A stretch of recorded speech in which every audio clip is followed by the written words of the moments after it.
My fault. 1 2 1 2 1 1 1 1 1 1. You there? I'm here. I'm here. I'm here. I'm here. We in the building. We got anybody in the chat that can Turn tell us if turn we your got is that we got going? hang on. Audio going. You're getting feedback. You're getting a little feedback here. Okay. All right, let me let this intro roll in. 1 2 1 2 1 2.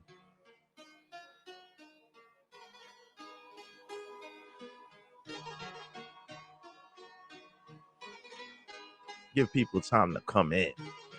Grab a seat, Yeah. get nice and cozy. Because we got a story to tell today.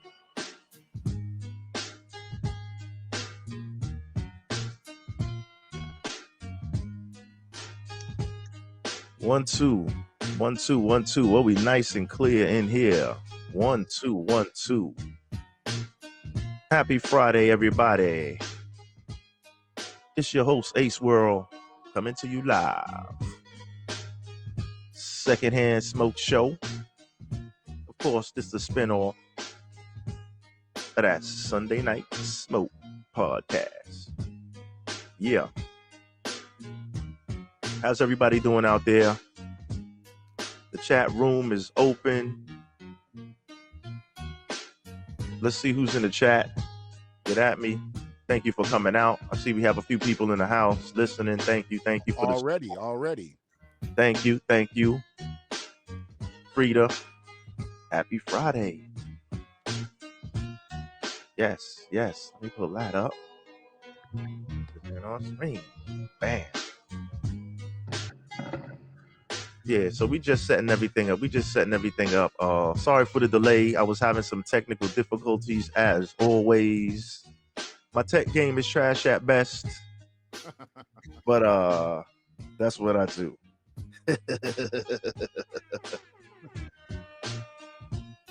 I have brother Shannon in the building today. What's happening, brother? Thank you for joining us, brother. Let me pull you up in here like this. Bam, we in here. We in here. I'm literally trying to grab something real quick. Just give me a couple seconds. I'm just to let you know where we've been with this whole thing. Hold on 1 second. Take your time, brother. Listen, take your time. All right. Let me actually I can pull you down while I do this promotional stuff right here. So I'll take you off the screen for a second. I'll do my promotional things. Shout out to There we go. TV. Yeah, baby. Shout out to YouTube. Shout out to Blog Talk Radio. The phone lines are open as usual. Area code 515-602-9602. Secondhand Smoke Hotline. Did you end up doing a reboot with your phone lines? 1 2 1 2. All right, go ahead. Talk to me, brother. How you doing, bro? I am doing good. Did you end up doing a reboot with your phone lines? What I do from time to time is I just kind of go into settings and I just refresh the entire system. It's like I'll walk you through it off screen, you know. Please, because I want to up here. that console that I just got. Yes. It's got all those inputs on it. So when I'm ready to get I everything up and going in my new space, I'm gonna be coming for tech support. I got you. Got you covered. All right. Got you I want covered. to be as crisp and clear as you and shit. And I'm in a probationary state too. How long are you in a probationary state on Haps where you can only do lives? Like you can't do, I can't do like stills and I can't do pre-recorded stuff. I can only do lives right now. I'm not sure, but I will reach out to one of my buddies that has a little more experience on the platform. Okay. And I will get back to you on that information. But I'll definitely work. Appreciate it. Because I've only been here about now 7 weeks. I'm still kind of new to the platform myself, but I know. Oh shit, we walked on this bitch the same time then. Yeah. I'm new to this space. And I like it over here. Big up to Hat TV. Thank you for having us. We in the building. So today we have wow. Today what we got in the bag. Today we have Shogun, an Asian on black hate crime story. So we're gonna peel into this now. Uh I don't know where to begin. I'll just give the outline real quick.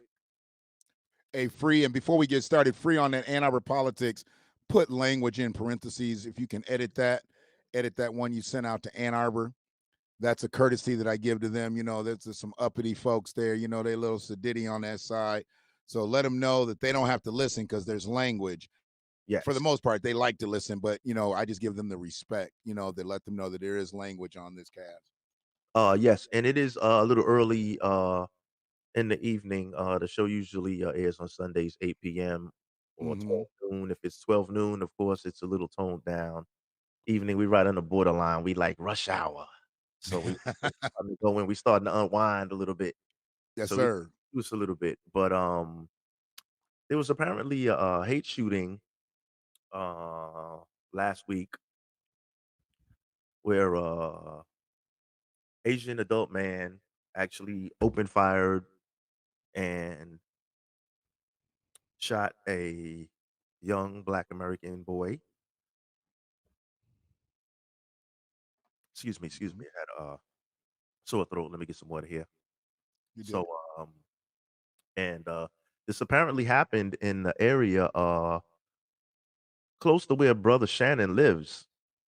So, I have a quick clip from the news station where they kind of reported real quick on what happened, and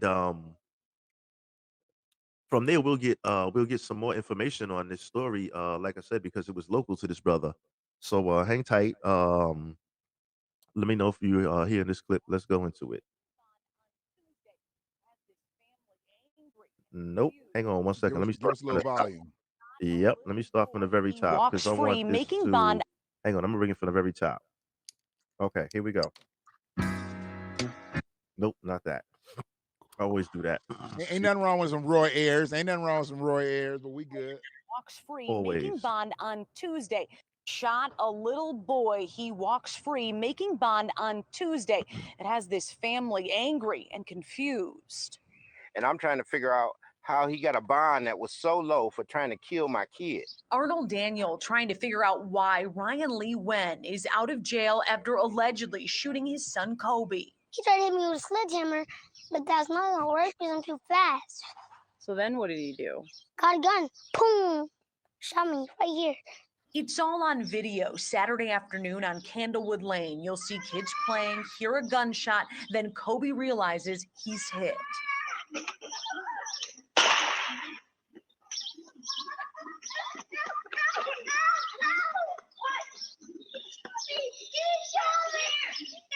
Lee Wen allegedly fired through his front window. The bullet went in Kobe's arm and out the other side.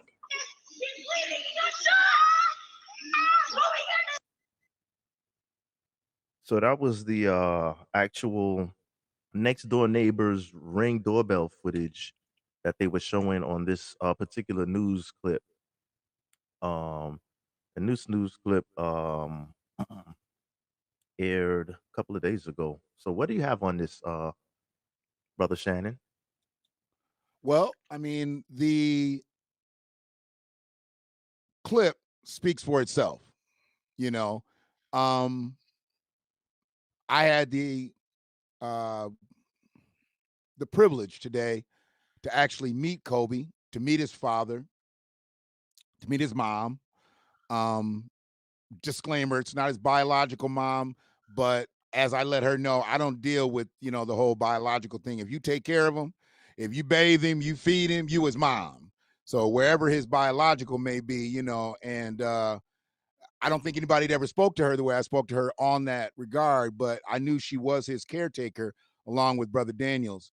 Um, and I had the privilege of talking to him. And I'm just gonna let anybody know that has any worries about this boy. He's already back out in the street playing. He ran in the house, and I mean, I was laughing when I was hearing him talk, because when he described the whole situation, he's so animated. He was just like that today. He walked in the house and his dad had bought him some new kicks because his graduation is tomorrow. And he walked right to the shoebox. So I let him do his thing. He was all into the shoes. He wasn't trying to meet, he's like, who's this fat motherfucker up in my house? Like, probably just another fat motherfucker has been in my house. Because he's had people all over. Let me just be honest. The news cameras have been there. The community has been out. We've got a ton of support from around. There's some brothers out in the Detroit area, New Era Detroit. They pulled up. They don't let nothing happen, especially to the collective. They don't let nothing happen without them, showing up. So they came out, and then countless people from the community has come by to support this family. But, so anybody that's worried about Kobe, please don't, because he's good. He's good. It's really almost like it's never happened, even though I know he knows it's happened. And I said all that to say this. Listening to that clip, it's very self-explanatory. His bicycle was partially in the neighbor's yard, and we're only seeing the shot. But right before the shot, the neighbor had wielded a sledgehammer and tried to hit Kobe, as he described in the clip. But he missed. And as we know, we black men, so we don't have to go through the judicial system just once or twice. Oh, yeah. Or 6 times. But he swung a sledgehammer at a 6-year-old. Now, to me, that's attempted murder. Yes. I don't think you need to be able to pull a trigger and hit him and not kill him to get attempted murder or even miss him. You swung a sledgehammer. The sledgehammer probably weighed more than Kobe. So you swing a sledgehammer and you miss, that's assault right there. That's grounds, for dismissal right there. Yes, in the court of law, yes. He goes back in his house because he missed and Kobe ran off, and he wasn't fleet of foot like that. Yes. And I'm sure he was probably a little upset that he missed, but he got so upset he walked right back in his house, turned around after he got his firearm, and shot through the glass, which was really weird to me. I mean, if you're going to shoot, why you going to damage your home? Why do you come back outside? He blew a hole through his own window. And I'm like, okay, so could there be some mental shit going on here? Could there be, I don't know. It is obviously some mental shit. You shooting at a kid, and you tried to swing a sledgehammer at a kid. But he did this shit. But see, with me, you've watched a few of my casts. I don't just go there. I'm not a reporter. I'm not a journalist. I'm not reporting shit that people have already seen 100 times. No. I need to go deeper. There had to be a reason this motherfucker did this. So what I found out today. That was my next question. Was there any history for this to go off the rails like that? Like, what the fuck? What was going on? What was the prior history? What was the beef over? Had to be beef. There was beef. So what most don't know is it's been spoken on camera, on YouTube, at his court hearings, that was his girlfriend's house. Okay? Yeah. That's a lie. Because That's a lie. So I'm looking for every motherfucking charge that this bitch ass punk can get, because that's perjury. I did hear that though. That when I first started hearing about it and I looked into it, that's what they said. He was just not a resident, an occupant in his girlfriend's house. At his girlfriend's house. Is what the news so said. So that's we're gonna set this up. We're gonna set this up. Because I'm gonna spit it. I'm gonna spit it a couple more times because I got a couple more things that I gotta spin it. But right now, I'm gonna give you everything. So they kept saying, dude, lay it however you want to. Lay it out how you want to. Go ahead, go for it. Said it was his girlfriend's house, and they said it in the court. I watched the court hearing and all that shit. So, in talking to Brother Daniel today, it's not his girlfriend's house. It's his house. Brother Daniel's lived there longer than they have, next door. He remembers when they moved in together. So it wasn't his girlfriend's house. It was his house. It was his residence. Been there 4+ years. Okay. Mm-hmm. With that being said, so he lied in court, said it was his girlfriend's house. He didn't have to go back. He could go somewhere else. Because here's the thing. You and I both on the same plane where this shit goes. White supremacy protects white supremacy. Facts. And even though he's Asian, his mother, from what I know, worked somewhere around the county.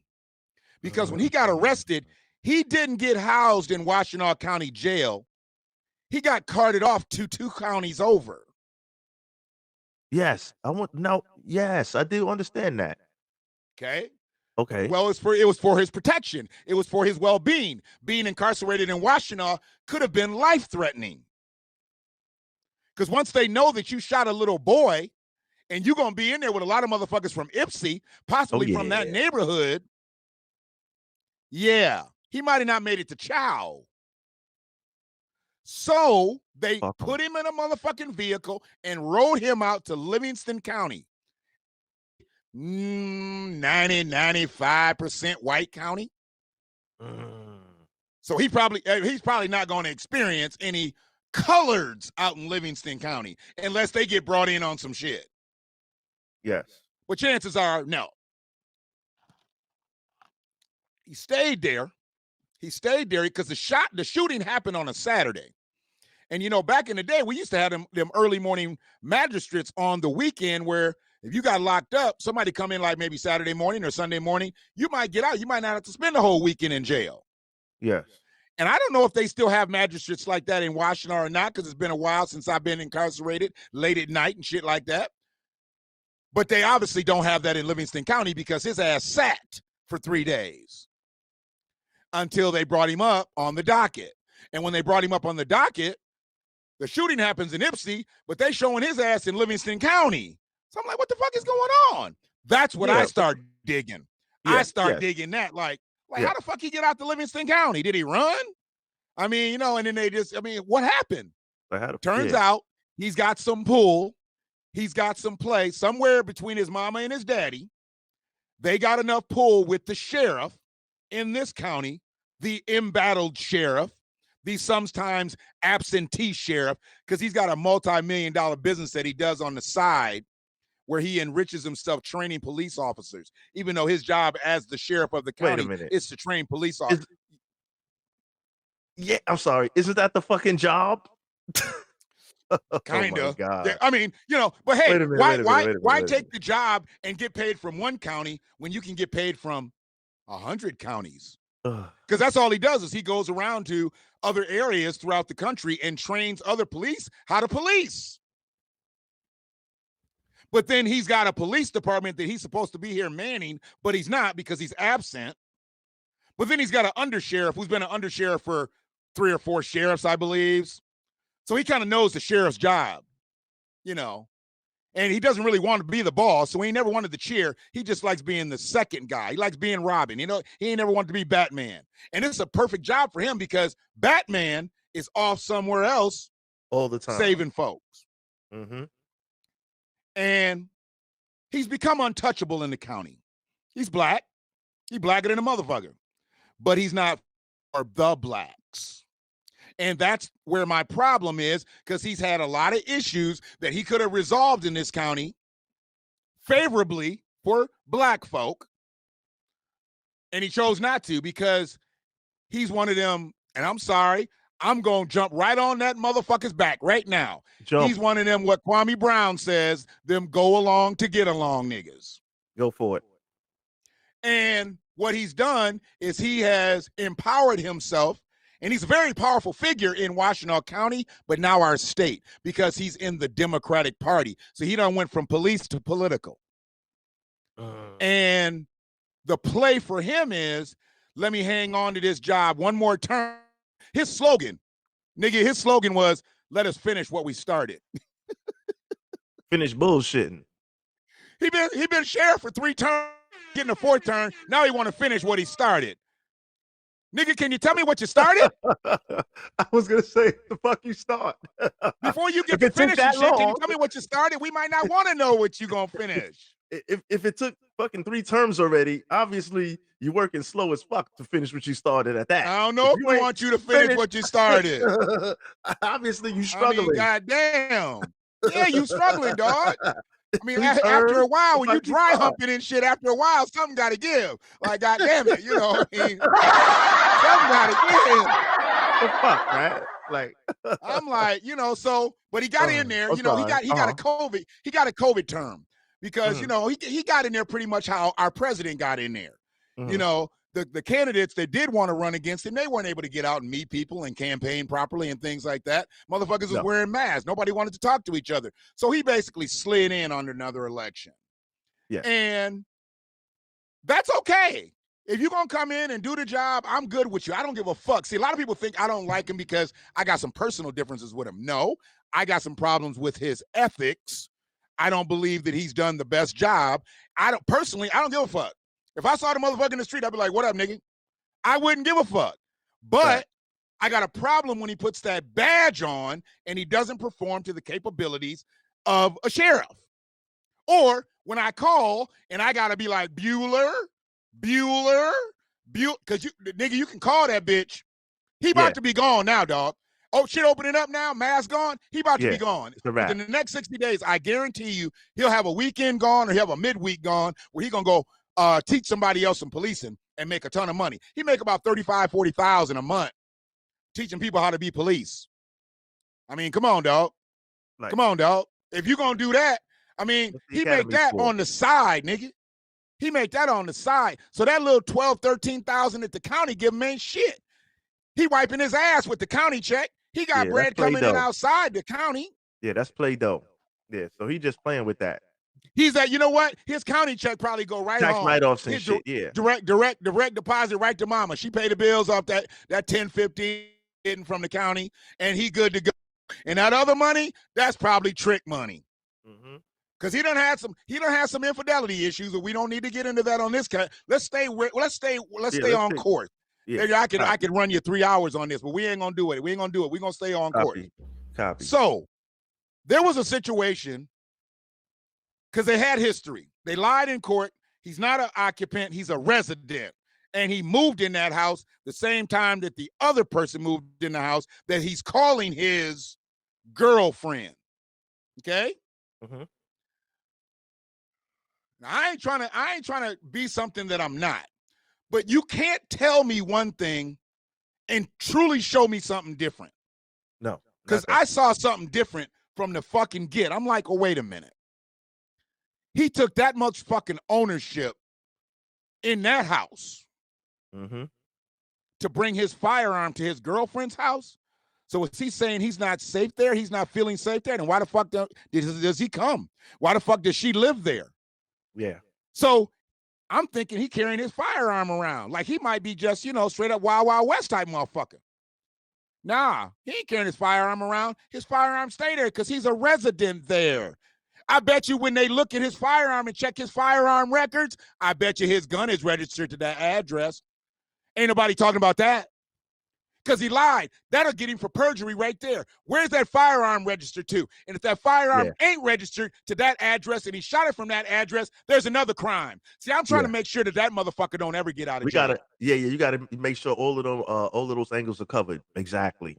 I mean, if that firearm is registered there, that automatically commits perjury right there when he said that he didn't live there, but that firearm, so the firearm lived there, but you don't live there, nigga? No. Yeah. And then after that, and if the firearm is registered at his mama's house or his daddy's house, but you brought it over there, so you illegally brought that firearm on there. Ain't supposed to house that firearm over there like that. Nope. And here's the thing: you've only heard little clips of Brother Daniel and Brother Kobe talking about the incident. What they haven't asked was there any type of beef prior to that day? Yeah, prior to the shooting. Prior to the shooting, Mm-hmm. he swung the sledgehammer.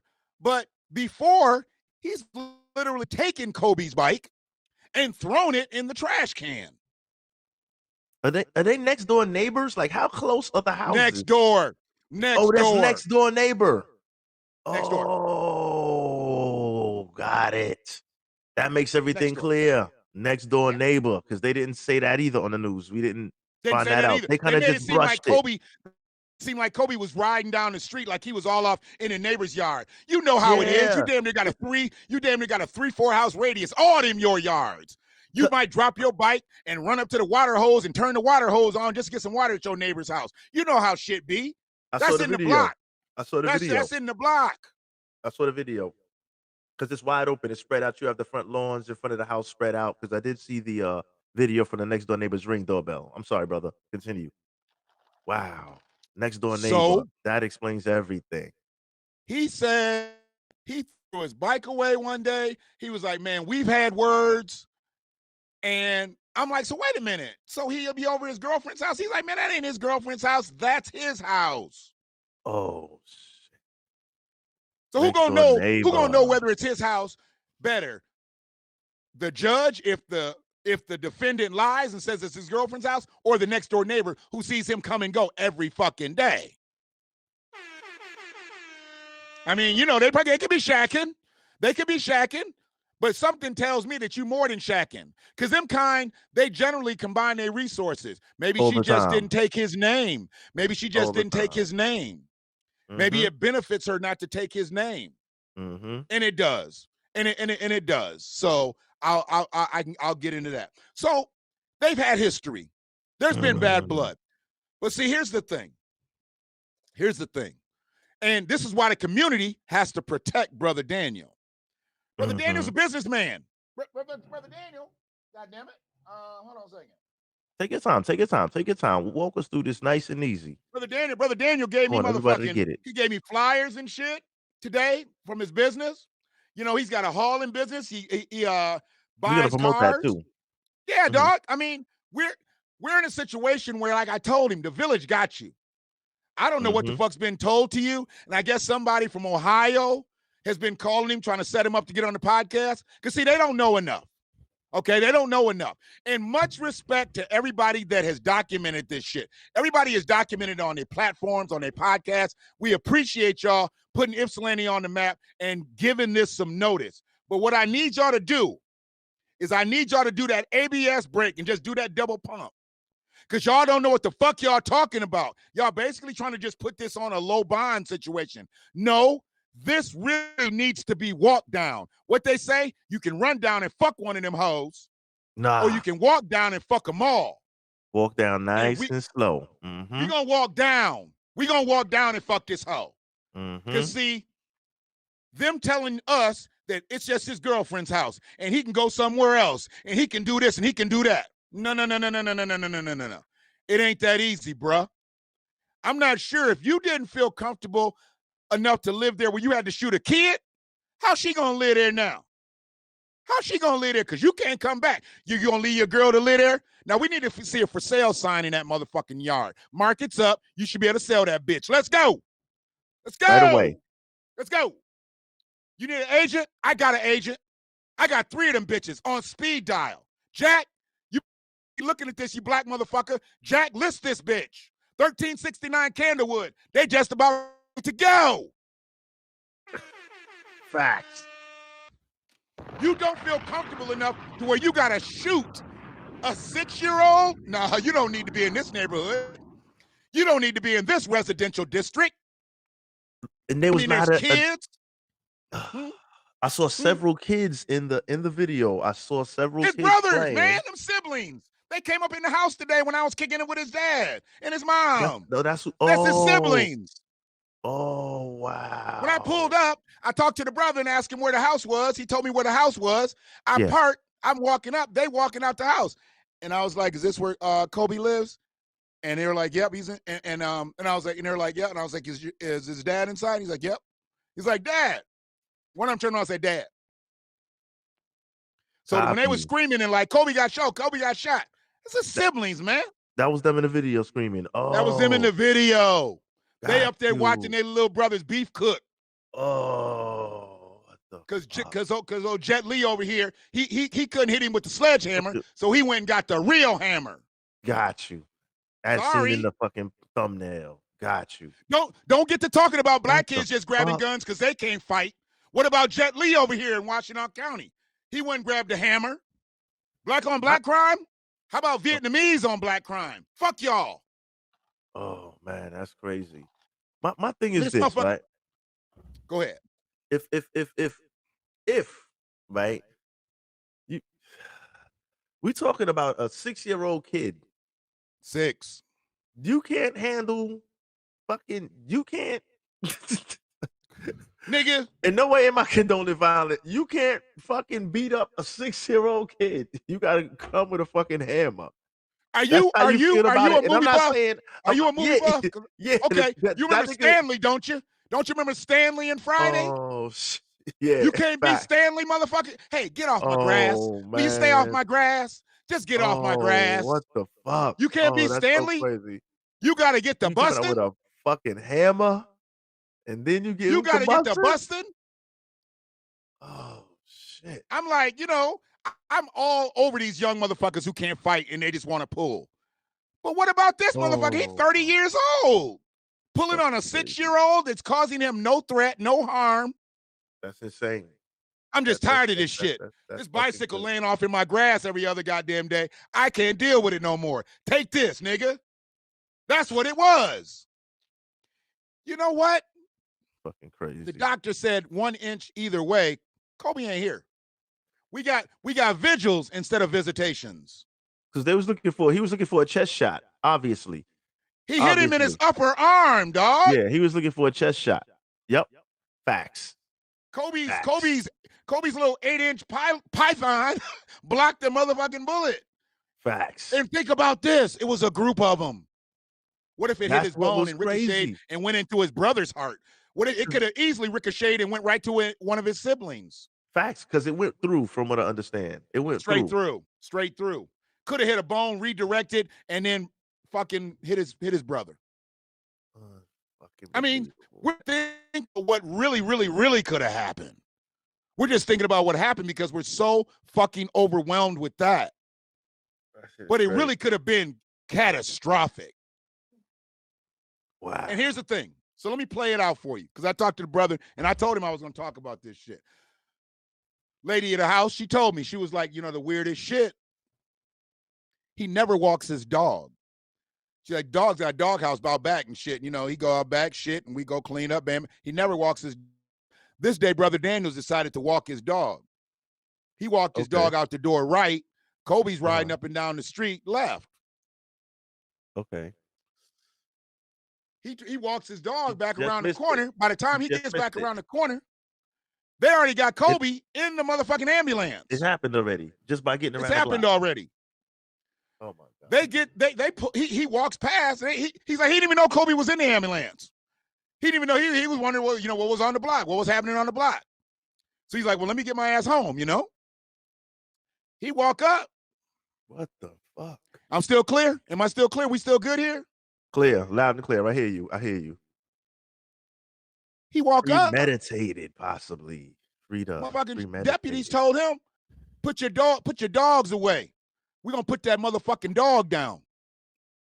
This man is walking his dog through his motherfucking neighborhood. His own back to his house that he pays taxes on. Pays taxes to pay your motherfucking wage. Now you threatening him, walking back to his house, talking about put the dog away or we gonna put him down. Well, and he's like, what the fuck is going on? He was like, man, they was treating me like I was the suspect.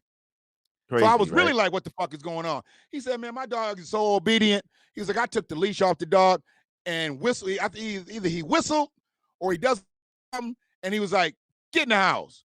Dog went and jumped the fence. They opened the door. Dog went in the house, laid down. He outside now with the deputy. He's like, they start questioning me. I start walking towards the house What you more. talking about? Yeah, like they didn't see him approaching the fucking house with the dog. They don't know who he is. Dog away. Exactly. They don't know who he is because they got the kid in the ambulance. He's walking up the street. He can't see his kid. So he just looks like a regular dude just walking up the street. Exactly. They don't realize he's the father of the shooting victim. Exactly. But he's still They a don't nigga. realize. He's They still a at this nigga. It don't point, they matter. haven't It's a even nigga. realized. It don't matter. Huh? It's a nigga. We defensive It's a anytime a nigga. nigga comes Dog. around. They're going to give you the one big nigga theory all day. You the one big nigga with a dog now. You the one big nigga with a dog. Put that fucking dog away. I mean, all he was doing was walking home. The dog wasn't lunging or nothing, he said. But because he looks like he can fuck some shit up, they got to threatening the dog. How do you threaten a dog that you just walk up on? And then they want us to feel sorry when somebody knocks off one of these goddamn canines that they be fucking sicking on suspects and shit. Facts. But he's got a well-trained dog that he was able to tell with one command to go in the house, and he leaped over the fence, or leapt over the fence and in the motherfucking house. But you threatening to put his dog down as he's just trying to walk back home from around the block? See, this is why I say. Now. I'm sorry. I just want you good. You good. You hot under the collar because I'm tight hearing this shit. Like this is fucking crazy. I'm tripping though, like because they want us to give them the ultimate respect. They want us to respect their canines, but you don't respect a man who's just walking up the street like, you know, what's going on? On a humble, dog. He has no idea what's going on. That anything has occurred at his place. Crazy thing was his phone starts ringing as he's walking back. And they're like, Kobe got shot. So now he knows that's Kobe in the ambulance. Oh. He says, as I'm walking back towards the house, I see them. They're cuffing the suspect. So now he knows his neighbor done shot Kobe. He ain't seen Kobe, but they called him on the phone. Oh, okay. Wow. Finds out his son gets shot on the phone, but he's already on the block. See, none of this is getting played out. They making this shit seem like it's lickety split. No. He was played by the deputies. So they're there. They arrest. There's a detective now who has to take a report, right? Man, he was like, they was up there treating him like he was a motherfucking criminal. He's like, they was disrespectful as fuck. And this happened on Saturday. He hasn't had one call from the county since. Really? Not one. Nan, nigga. Nan. So. Nathan. All right. Wait. So, from what I understood, right, where the bond now, right, where the bond was posted, or the bail, shall I say, or whatever, right? From what I was understanding when I was watching your get out of jail card. Yes, your get out of jail card. Come again. I talked over you there one more time. No. No, that's fine. That's fine. You got the information. I'm slow with the question because I'm really trying to process this whole thing. I'm trying to process. Let me get a little more clear over here. I'm trying to process this whole thing as I that's much better as I go through it. Wow. So the arresting officer was not there. Walk us through. Yeah, walk us through. Yeah, please walk us through that part of it now. After the arrest was made, the child went to the hospital to get the medical care and everything. Right. So what happened with this bail thing initially? So he spent 3 days in jail because this happened on the weekend and they didn't have, weekend magistrates in. So when he got his arraignment, obviously everybody knows by now, there's been an investigation. So there's been a report submitted by the sheriff's department. Yeah. And that gets submitted to the prosecutor's department. And they make their recommendations in their request. So seeing what they saw, and I'm going to have to, let's put a pin in that real quick. You don't know much about our county. We've got a new prosecutor, new assistant prosecutor, chief prosecutor. They have instituted a program where they really want to get rid of cash bail. So they wrote in on that, okay? Because, they don't want, because they know cash bail hinders Black people. I was about to say marginalized people. I ain't on no people of color shit tonight. They know cash bail hinders most Black offenders and causes detrimental shit to Black offenders. Because if you get arrested and you can't bail out, you probably gonna lose your job and lose your residence, lose your woman, lose every goddamn thing. Basically. So if it's not a serious crime, they don't see why 1,500. Hold on a second. Take your time, brother. Can I share? Yeah. Share to all them motherfuckers. Don't ever ask me, can you share it? They don't want to accept it. They don't want to accept it. Fuck them. Them not accepting this feed lets us know they're trying to suppress the truth. Freeze, she's submitting the cast all over Facebook. And she's wondering if she can submit it to the county pages. By all motherfucking means. I want everybody looking at this bitch. Like, share. See, the thing is, you coming into a powder keg already, bruh. It ain't like shit's been sweet around here. You coming into a powder keg already. So where we at right now,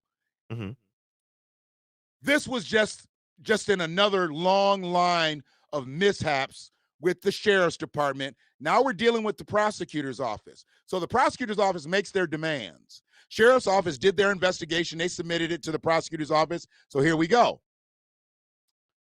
When they made their demands, they thought it would be good enough for them to be able to send their recommendations in. I'm going on thought. I'm going on theory, because I've had discussions with both of them on my cast, the chief assistant prosecutor and the prosecutor. So I feel like I know their heart. So I'm saying that they thought by them submitting their recommendations, their requests, their demands, submitting them to the magistrate, that they would get looked over, and they had requested a $100,000 bond.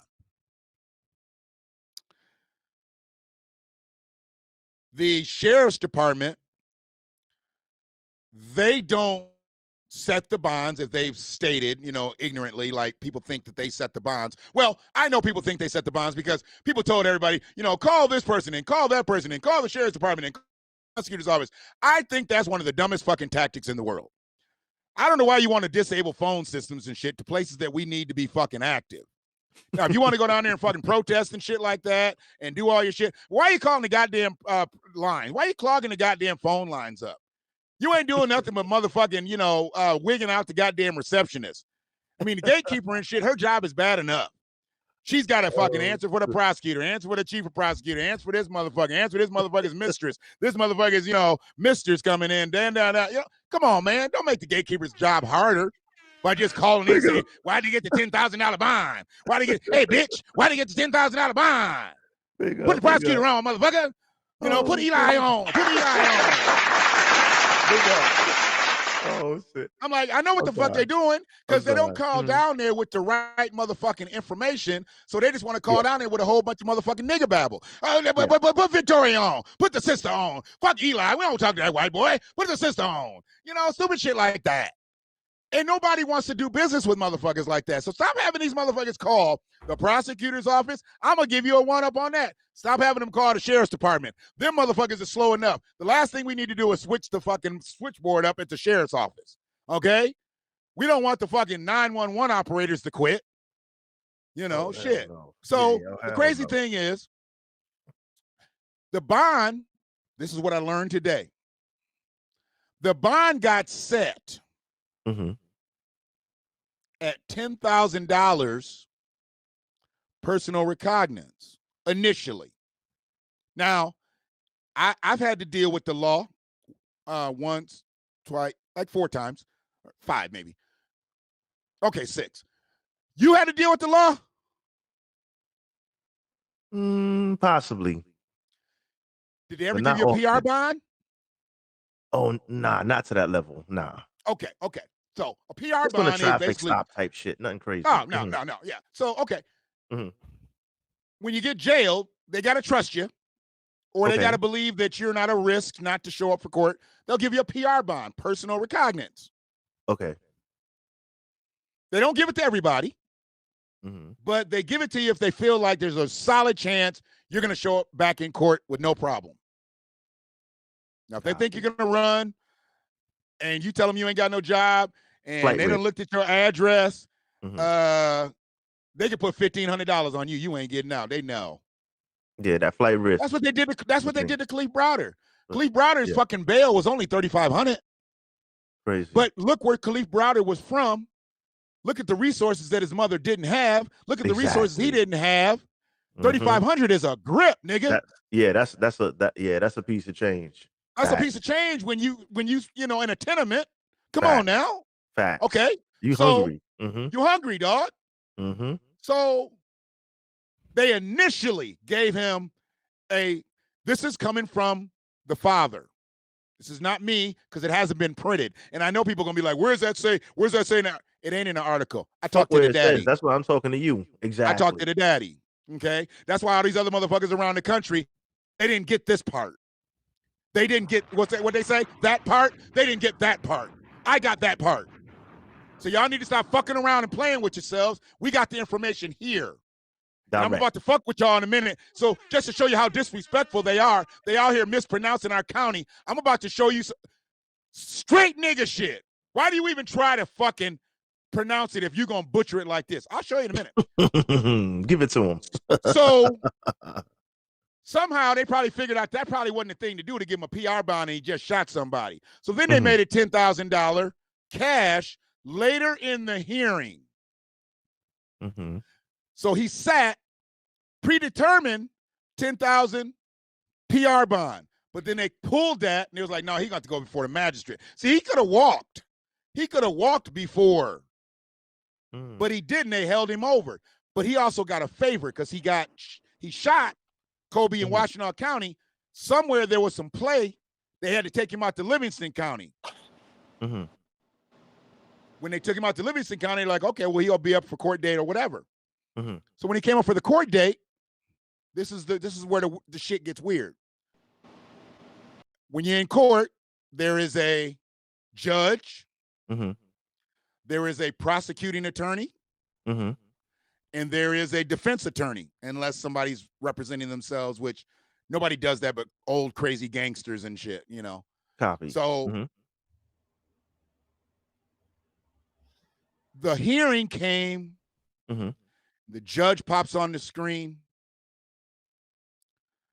The defense attorney pops on the screen, who I ignorantly thought was a PD, but turns out he's a actual pay attorney and a pretty decent one from what I heard. I haven't had that many skirts with the law, and if you got in trouble back in the day, you tended to try to get one of the 3 black lawyers that we were privileged to have in our midst. They're all dead now, but you know, it is what it is. But so he's a prominent, more or less prominent lawyer around here. He pops up on the screen. So you're waiting. Subconsciously, you're waiting. Because I didn't wait. I watched, but I didn't pick this up. The hearing comes and goes with just the judge and the defense attorney. The prosecution never showed up. The sheriff's department never showed up to state what their investigation was. It was just the defense attorney and the judge and the defendant. Well, hell, that's not a motherfucking hearing. That's a meeting. Basically. I mean, shit, if they'd had a couple sandwiches, it could have been breakfast. Or a fucking space game. It was no debate. There's no debate between defense and prosecution. People versus Ryan Nguyen. The people didn't show up. No arrested officer, no nobody. Right. It got to a place in the hearing where she said, I just don't see a reason for this high bond that the prosecutors had requested. She had already disclosed that they had requested a $100,000 bond. But because nobody else is in the Zoom room. Yeah. Because we ain't going to court now, right? We in the Zoom room. Copy. He in Livingston County. She's in Washtenaw County. The lawyer's in Washtenaw County. They was in the same motherfucking building, logged off. All they had to do was log on. Facts. Put your password in, you know. Facts. Thumbprint, whatever your little security measures are. I don't know.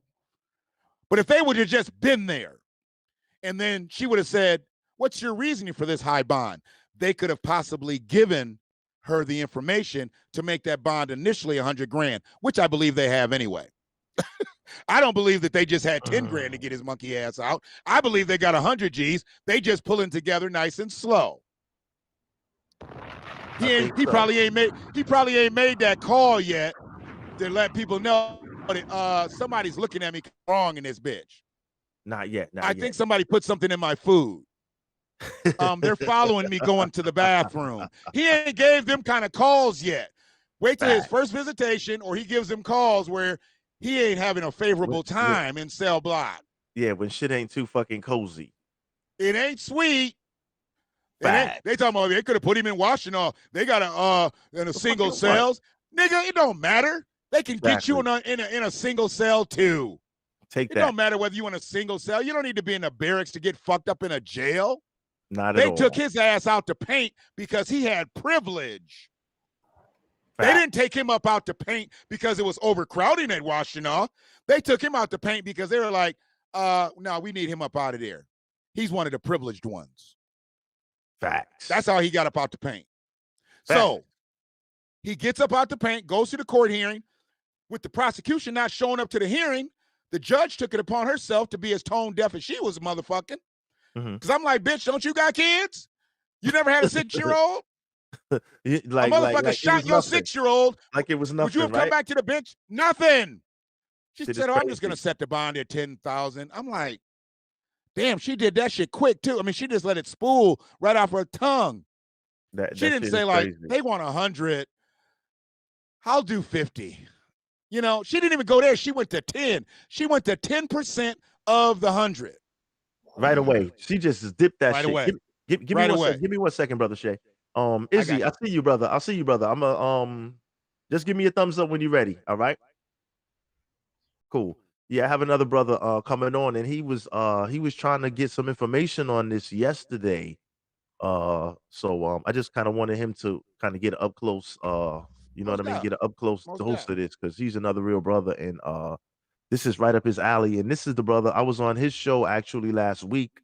You ready to come up, brother? You hear me? I'm ready to go. Let's do it. I can keep you off. You want to come on screen? I can keep you off screen if you want. You know, this is like more so radio than video. I can pull you up. It's on you. It's up to you. I don't mind. I don't care if I'm off screen. All right. All good. I'll pull you up. Let's get it in. All right. What's up? What's good, family? What's good? Izzy, hi, everybody in the fucking building. The legend. Izzy, basically where the Asian hate crime against the young black boy took place, this was actually in his neighborhood, and he spoke to them and the family today. Yeah, I'm sorry, I know there was a big time difference. I wanted to tag you in earlier, but I'm like, you gotta hear this shit. So just let us walk you. Yeah, he's gonna continue to walk us through it. So just hang tight. We just in here. Continue, please, brother Shannon. I'm sorry. And let me clarify, it's not my immediate neighborhood, but it's my village. In the area, shall I say. It's in the county. It's Washtenaw County. Okay. In the county. Sorry. I'm from Ann Arbor. I now live in Pittsfield Township with an Ypsilanti address. They fuck all the shit up around here for taxes and everything like that. It's just the new age redlining. But this is Ypsilanti Township, where it happened at. And so it's not in the city. So it wasn't the city police department that handled this case. It was the county sheriff's department would handle this case. So they took it over to the Washtenaw County prosecutor. Like I said, the prosecutor made their recommendations, but because they didn't show up and they weren't there to stand in their own defense of what they had put forth as recommendations for $100,000 bond, monitoring, this, that, and the other. Yes. She just went with the straight 10 G's, and if you got it, you can go. Fucking crazy. I'm like, okay, but wait a minute. Get out of here. Because now the reports are out. And then they talked about how he had swung the sledgehammer. That was never brought up in the hearing. She asked if he knew the boy. He said no. Nigga, you've been there 4 years. Now that I know he'd been there 4 years. I didn't know he'd been there 4 years when I first started reporting on this. I didn't know he'd been there 4 years until today. So let me just back it up off it. Just like I wanted to let you know, it wasn't my neighborhood, but it's in my village. In the village. So I don't give a fuck if it's on my street, off my street. It's in my village. As long as it's in the village, I'm fucking with it. Now, Izzy, then so, it apparently was the next door neighbor. Oh, yeah, they sure. Yeah. Copy. Only thing separates them is a driveway. Only thing that separates them is a driveway. Okay. Yeah, I knew that they were next door neighbors, and I knew that the kid had walked what he would consider his property to grab his bike, and then he got shot through the fucking window. like a fucking animal. You know what I mean? And then they gave him his really low bail of 10,000. He got out, and now what I've just recently heard is that they rearrested him, gave him a higher bail. Well, But check it I out. don't know. Yo, check it out. Is here we go. He has the inside track right here. Yeah. Finish laying it out for us, big brother. Finish laying it out for us. We ain't even gonna So go with what they heard. We going with the inside track I'll go right the right fuck in here. between the rearrest and the new bail and everything. So Go he right got into the bail, it. Mm-hmm. and there was an outcry about the $10,000 bail. So you've seen that. Is probably seen that on all these podcasts, and everybody's been like, and they've been blaming the judge, blaming the judge, blaming the judge. But there were two, and I know a couple people in law enforcement, you know, present and former, and they all basically said the sheriff's department should have been there to defend their investigation. This was a shooting. This wasn't shoplifting. This wasn't jaywalking. Even there for that. Sometimes They you don't even there need for to be fucking there. that. Let me tell you something. Even for But a fucking this traffic was a ticket, they there. Hey, wait a minute. You get a traffic ticket. The cop that gave you the ticket is in He's the there. motherfucking courtroom with your ass. That nigga there. He there. Now in Michigan, what they do, they got a resident cop. The cops don't have to show up anymore. In Michigan, they just got a motherfucker who just comes in. He shows up for everybody. So the cops always show up now. The only way you're going to get a hearing without a cop being there is that motherfucker gets caught on the toilet during your case. Straight up. There's always a cop. Don't say nothing. There's I don't want them to always- start that bullshit in New York. Dude, Fuck that. and you know these states, they get together and shit and start just doing the same fucked up laws and shit. Yeah, you got a resident motherfucking Barney Fife. He's just in that bitch, you know. And yeah, it's crazy. So he gets the fucking 10 grand bond. That's got to be illegal. I just wanted to say that. The bond? You talking about the bond?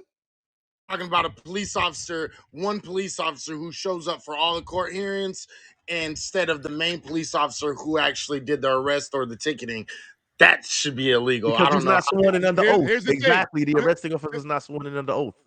Right. This is the thing, right? For the So ticket they writer. swear this guy under oath. They swear this motherfucker under oath at 9:00. For everybody. And he gets sworn in. He gets sworn in for every case. He gets sworn in for, I swear, I've been there. Wait a minute. I was driving a cab. They got me and shit. That's how I knew, because you get a ticket around here, the cops gonna show up. But if you go out by the airport and shit, it's all those adjoining cities and shit, right? So you can get a ticket in Canton and still have to go to Romulus to go to this court. That's where I learned about it, because I'm looking around like, oh, that bitch ain't even out here and shit. I'm about to skate on this motherfucker. I'm waiting for him, you know. People versus Shannon McFall. I'm waiting and waiting. I get up there, I'm like, this motherfucker ain't walked in yet, you know, unless he comes from fucking behind the judge's chambers or whatever. Dog.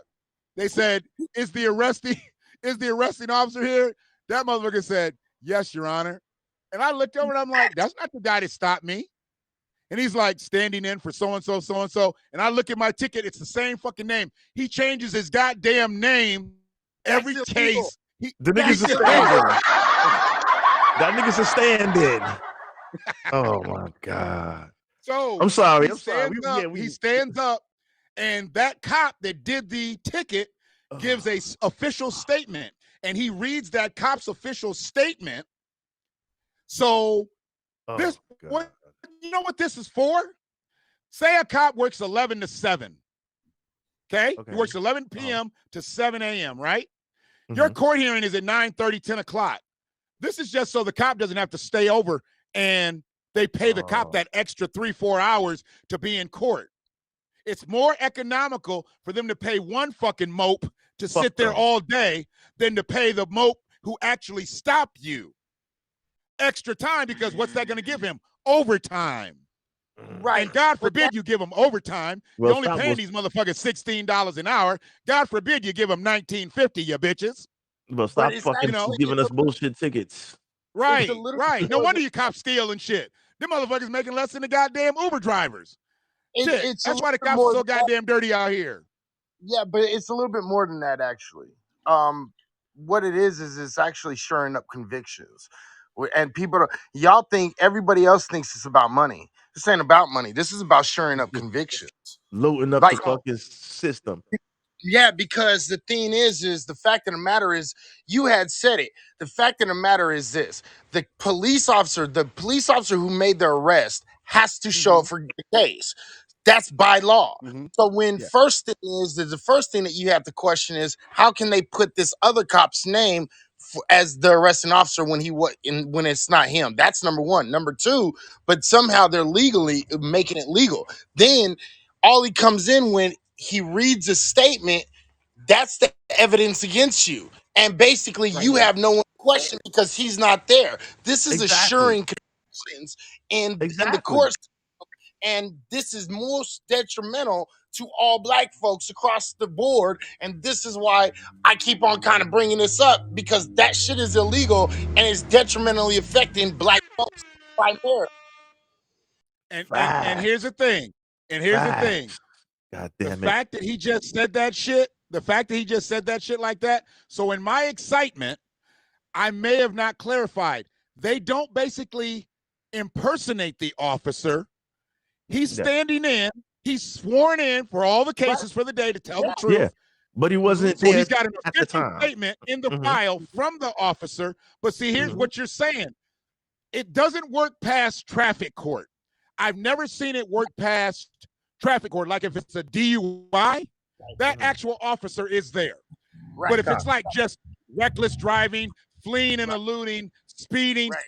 they'll do that blanket motherfucker over here because Oh. there's not as many intricacies with that. And the reason I Right. know it's a revenue source for this, because that's why they house it in one courthouse, because Canton ain't got the manpower to do the cases, and West Lane ain't got the man. So they put it all at one courthouse, and that motherfucking judge, I'm literally telling you, that judge will sit and do 30 cases an hour because all he's got to do is deal with one fucking cop, no in and out there. If your ass ain't there, they give 5 minutes. Somebody goes outside, says your name real loud. You might be in the bathroom. You might be having a cigarette. You might just be out shooting the shit. If you don't come back in there, gavel, next case. They don't put the warrant out for you right then because it's such a fucked up space to be in. It's not very good to, like, even before COVID, you didn't really want to be in that bitch because courtrooms is only so big, the lobby's only so big. They don't have a loudspeaker. I suggested this to what's them motherfuckers that make you take your shit out your pockets? I'm like, y'all should put a loudspeaker outside and they come out with the names and you guys just be able to mic it up and then call the name of somebody. Because most of your people that y'all be calling, they outside smoking. And one dude tried to jump like this, motherfucking cop. He tried to jump, smoking. I'm like, whoa, they're not smoking weed, dude.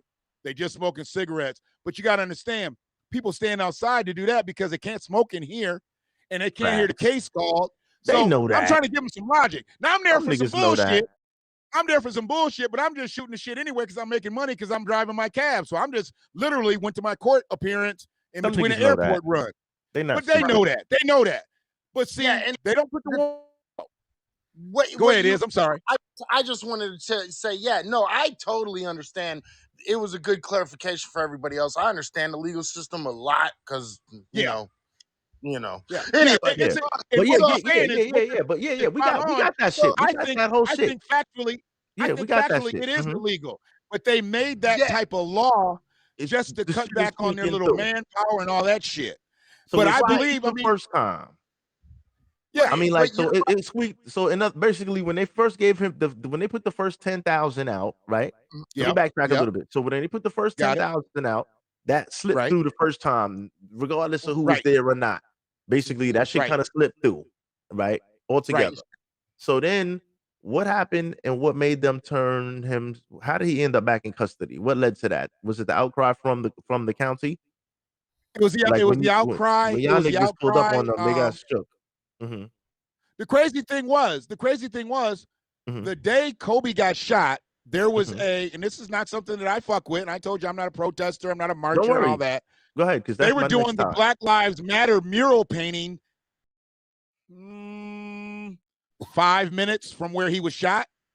5 minutes. They were doing Black Lives Matter mural paintings in the street, literally 5 minutes from where he was shot. So, with that being said, segue. With that being said, this motherfucker did what he did on a day that black people should have been feeling pretty good about themselves.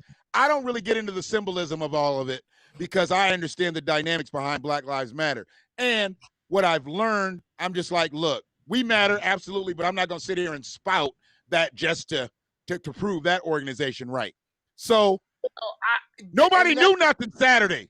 Nobody knew nothing Sunday. Nobody knew nothing until he got that fucking bail.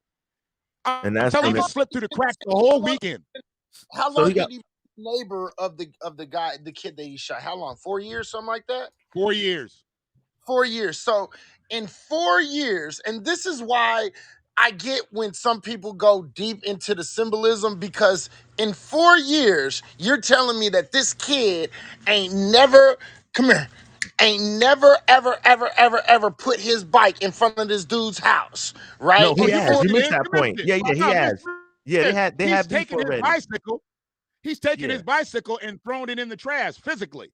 Yeah, He's picked his bike up. earlier on he It was explained that partially on they his had property. situations. Yeah. And again, I'm being a smart ass. I'm being facetious and kind of being a smart ass and sarcastic. Right. No, You know, but you're thinking, think about what the judge said. You seen that hearing. But yeah. Yeah. And the judge asked, do you know him? And he said no. He literally said he's a stranger. Nigga, you've been there 4 years. Right. And that's the kid was whole 2. That's the thing. In 4 years, and then you just happen to shoot this kid and be just so fed up with this little kid where you have to shoot out your window a stranger 5 minutes away from a Black Lives Matter situation. Now, I'm not going to say, just like you, I'm not going to sit here and say that meant anything, but I'm not going to sit here and tell you a lie if you say that meant something. I'm just saying this now. Now, on my end, real quick, I want to throw a few cents in the hat. That's a segue right now. So now I'm going to fast forward. Come on. Now, what was the new bail set at? Moving forward from that point. So what happened was, there was the public outcry, from the county, and people from the county, from the citizens in the county, and the prosecutor and assistant chief prosecutor got on, and they did basically a public apology and an explanation as to what happened, and that they did not submit a request for $10,000. See, a lot of people felt like this was some of that no cash bail thing, and they just gave him a low bail. No, they submitted a request for $100,000 tether and all that shit out the gate. But because they didn't show up to argue their case, the magistrate turned tone deaf to the situation. Not that it was a mano y mano. This was a man versus a boy. Not only did she not look at it that way, she didn't even know about the part with the sledgehammer that happened just prior to the shooting. She didn't know about the part where he threw the bicycle in the trash. She didn't know about the words that he had had several times with the father because it had been told to her. He didn't know them. But that's it doesn't just his matter. girl's house. That So shouldn't matter. he's gonna be thinged also for that because he lied from the beginning. But that's another story. But all that doesn't matter, bro. Yeah, that's what I'm saying. Go ahead. Go ahead. A judge, and this is where I think that what the judge is doing, what they're doing is they're trying to save their ass. Because the fact of the matter is this. If you have anybody shooting at another person, a shooting, attempted homicide. That's attempted homicide off bat, like no ifs, ands, or buts about it. You feel me? So the thing is you're not going to be able to convince me that he said he was arrested for shooting a kid, and the court and the judge looks down and says he discharged a firearm and he hit a child and he was aiming clearly at the child from inside the motherfucking house. Listen, stop. Are you serious? I got $1 million bail. I got $1 million bail because I invited somebody who threatened me to my house. You invited somebody who threatened. Okay, so basically, wait. Threatened you. Don't Yeah. Don't chill. We gonna get let's not get too far off the rail. Check it out. That's crazy. But that gives the listeners, right? That gives the listeners an idea of how this fuckery works, right? Just overall, just by hearing that last statement. Just by hearing that last statement from Iz, Let right? me know when you But I want wanna me. take- Let me know you want. No, I want you. Go ahead. I want you back on it right now. Because I want to get through the point. I want you to get through the so the second bail they ended up pushing for was 100,000, right? Right. And it was not the same magistrate. It was a judge. Uh-huh. It was not the same. Was not the same magistrate. Okay. Okay. So let me just explain something about the initial magistrate that he stood in front of, Mhm. who wished him luck. Because see, that's where I was hot. I That's where I heard was hot. I was hot. I heard I it. was hot that the bitch issued a $10,000 bond, but I was really hot when the whole heard it. ass motherfucker said, "Good luck, nigga." I heard it. She said, "Best of luck" to a goddamn shooter of a 6-year-old. A fucking mass shooter. I call him a mass shooter because he shot at a group of people, even though he maybe only hit one person and only shot maybe one time. Fuck that. And knowing that he had already swung the sledgehammer. So his assault was a second assault Mhm. in as many moments. She doesn't even know that because she says during the hearing, and I don't know if Iz caught this or not, during the hearing, she said she literally had no chance. She said she had no chance to look at the file. She literally had picked up the file right and she sat in her seat right on the hill. What judge takes a shooting case? Because she would be like, wait a minute, this is a shooting. I'm not doing this one first. Let me go to the next one. Let me start off with an easy one. Send me a softball down the pipe. It's her first case. It was her first case, bro. And she knew nothing about the case. So she read nothing. You know how judges say, give me a minute, let me read. She never did in the hearing. I saw it. I can send you the fucking link. She went right into fucking People versus Ryan, da-da-da-da-da. And then she said later into the hearing that she had never read anything, so she didn't know anything about the case. The defense attorney said, I don't know anything either. I just got the file right before I walked in here too. But he's a pay lawyer, so they made sure he didn't have to go with a PD. Gotcha. He had a pay lawyer, and he comes in there fumbling and shit. She's fumbling and shit, and they came up on a $10,000 bond because they didn't know nothing about the extenuating circumstances. And I'm not trying to sound big wordish, y'all. Y'all know I ain't no big word motherfucker, but I had to give that. Sometimes I'm in these formats and shit. They know me. I'm a motherfucker. I'm a motherfucker. So she did that 10 grand, right? But here's who she is. She is a third generation judge in our county. Okay. What's that mean? Third generation judge. That's white supremacy all day long. Wow, that sounds third generation. Like, she's been grandfathered in. Her daddy and her daddy's daddy have been judges in this county. They've been wielding a gavel. Wow. They've been wielding a gavel for 100 years in this bitch. Wow. You feel me? Now, if we want to go back, we want to go way back. If her daddy was a judge and he did it for 20, 30 years, that puts me back in the 90s. If her granddaddy was a judge and he did it for 30 years, that puts us back in the 60s. That put us back in the 60s. That's when your ass had to be inside because it was sundown around here. Sundown towns, 20 miles away from me, Livonia, Michigan. You could not be a nigga and be out in Livonia. Right down the street. Point Idaho. Shit. Oh, shit. Facts. Fuck.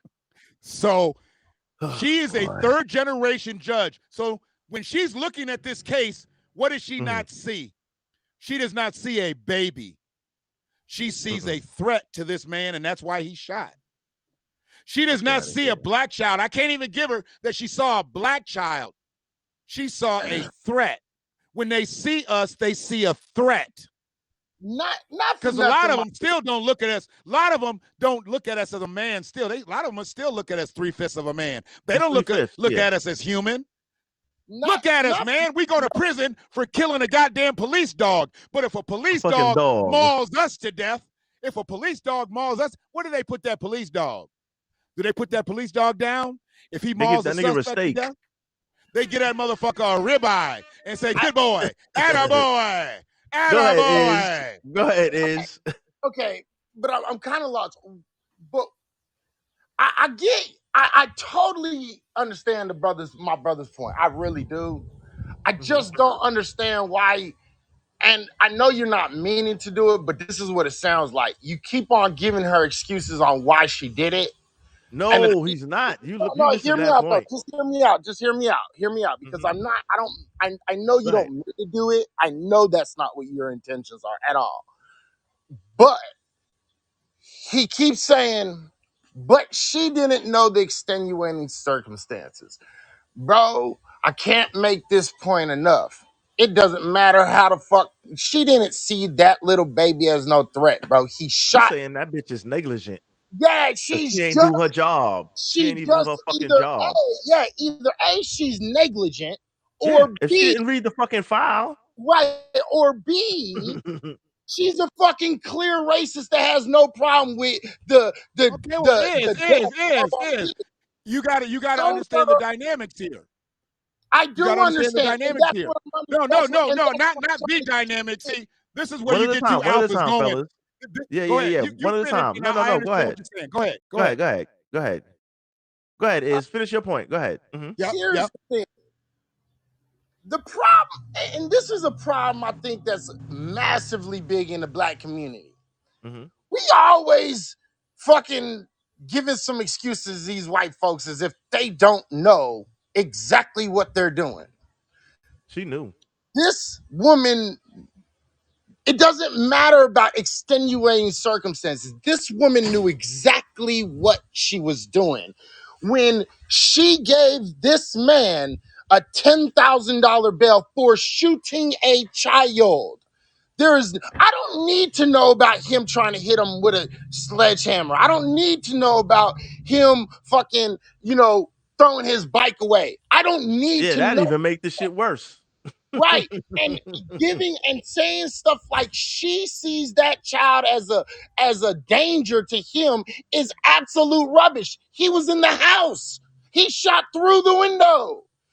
He wasn't Right. no Right. threat. There's no way that in any way that you can make that a perceptible threat. This 6-year-old child Not a kid. inside of the house. You Mhm. can't do that. And so You're- for us to sit here and keep on saying, but we don't understand, she didn't know. No, she did. She just did not give two shits. And we, as the black community, need to stop giving white folks these kind of excuses, because then they will always be able to say shit like, oh, I'm sorry, I didn't realize. No, you did realize that's a 6-year-old child that got shot through a goddamn window in a goddamn house for picking up a goddamn bike. There is no excuses for that.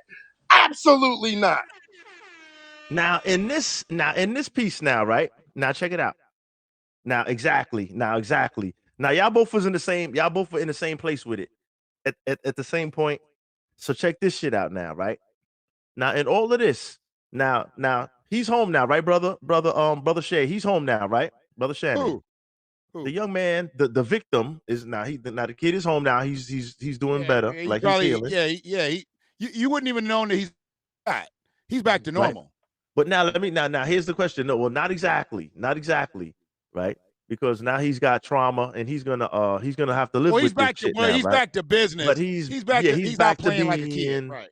trying to be a kid again, but he's fucking put it like this: a bullet go through you, you're not being normal. But I see what you're saying. He's a kid. He's But full of energy. his dad said he's like he really doesn't understand how close he Yes. was to being up out of here.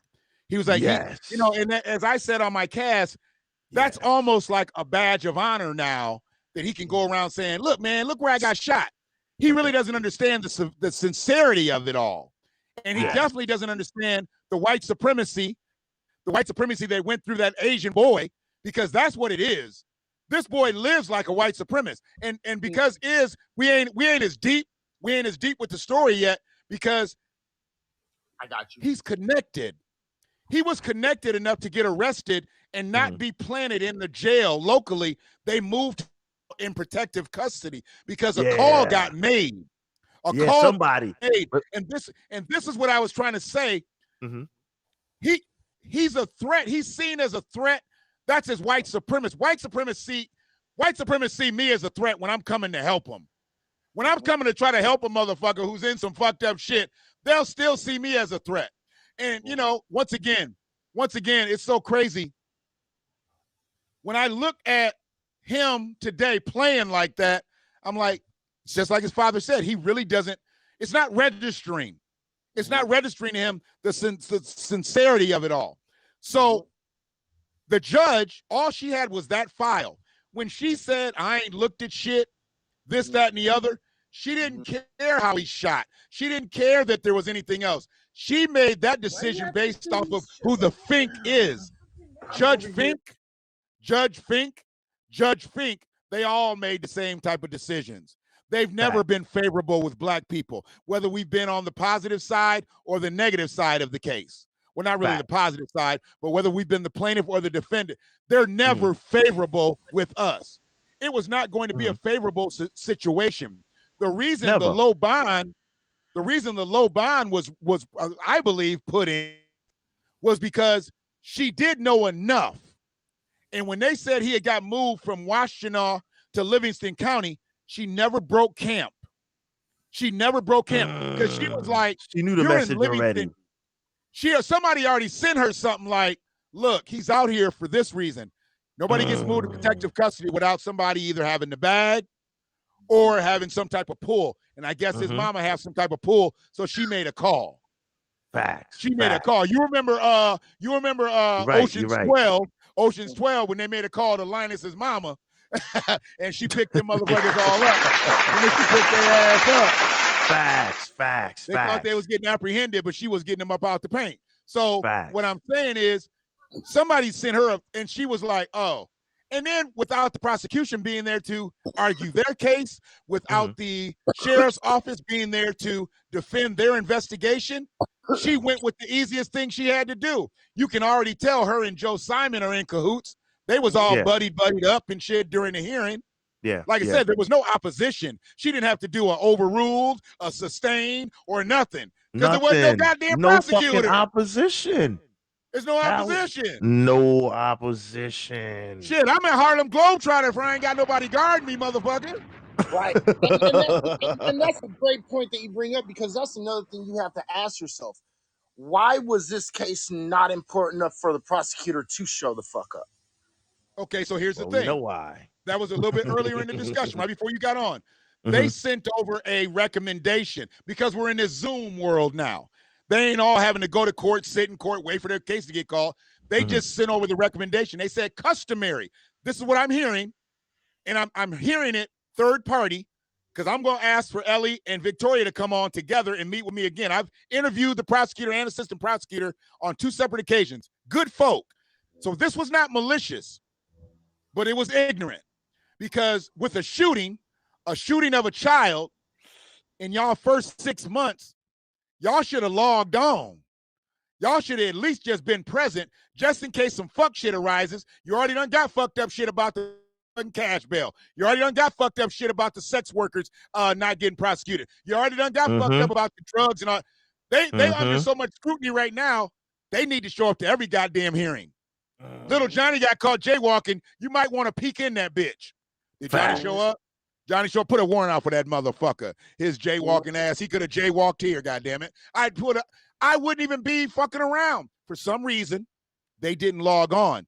So with that, there's no opposition. Only opposition was the file that they gave the judge, and her decision was, there's nobody here to argue this point, so I'm just going to go with the $10,000. That's what she did. She literally said it.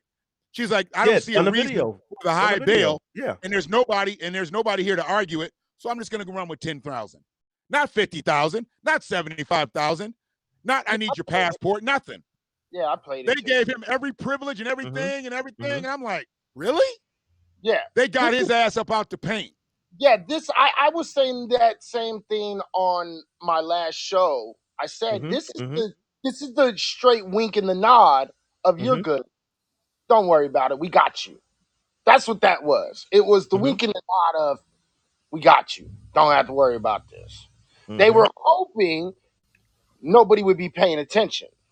They were hoping they would just leave it alone. And it didn't happen that way. Now, the next question is, now that we earlier we may have brushed across this shit. Now, my question is, where is Black Lives Matter now?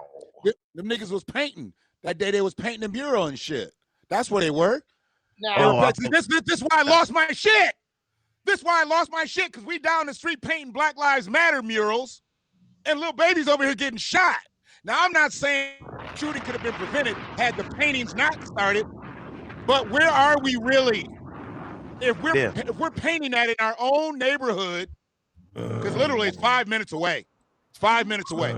If we're painting that in our own neighborhood and we're being brutalized and we're going to add the dynamic in, they say, I always play the race card. Well, I do.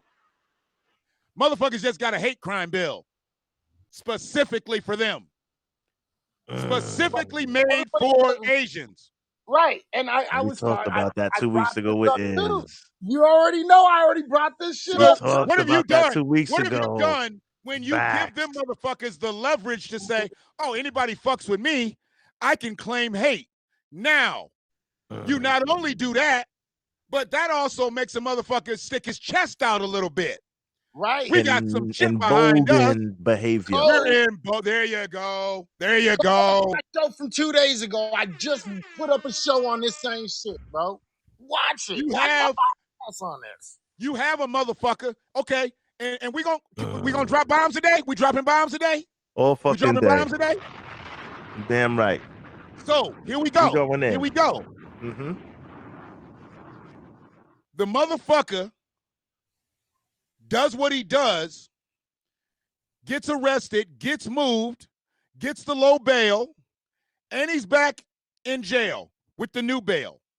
He'll be out. He probably won't last the weekend. I'll probably get him out by Monday. They're just moving, they just moving yens around or whatever the fuck they do, rubles. I don't know what the fuck they use. They're just moving that shit around. But see, here's the thing. There's been a big outcry at this Vietnamese restaurant. I'm about to drop bombs, nigga.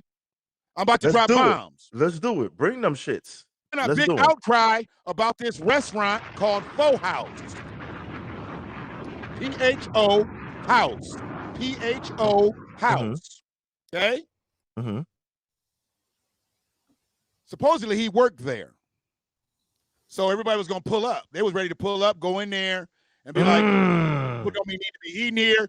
A shooter's in here, a shooter of a kid, a shooter of a black kid. They was ready to pull up. So what do you got to do when you're Pho House? You got to start doing some damage control. That was what I was going to send. So they got Facebook post up. They put in Facebook post up. He does not work here. He's not affiliated to this restaurant. He worked here in 2015. Bam, bam, bam. But he doesn't work here anymore. Put a pin in that. Fuck up out of here. They said he didn't work there and he was not affiliated with the restaurant. Really? Right but away. I told you I'm not a motherfucking journalist.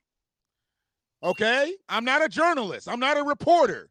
I need something deeper. So now I want to know who's living next to the Daniels.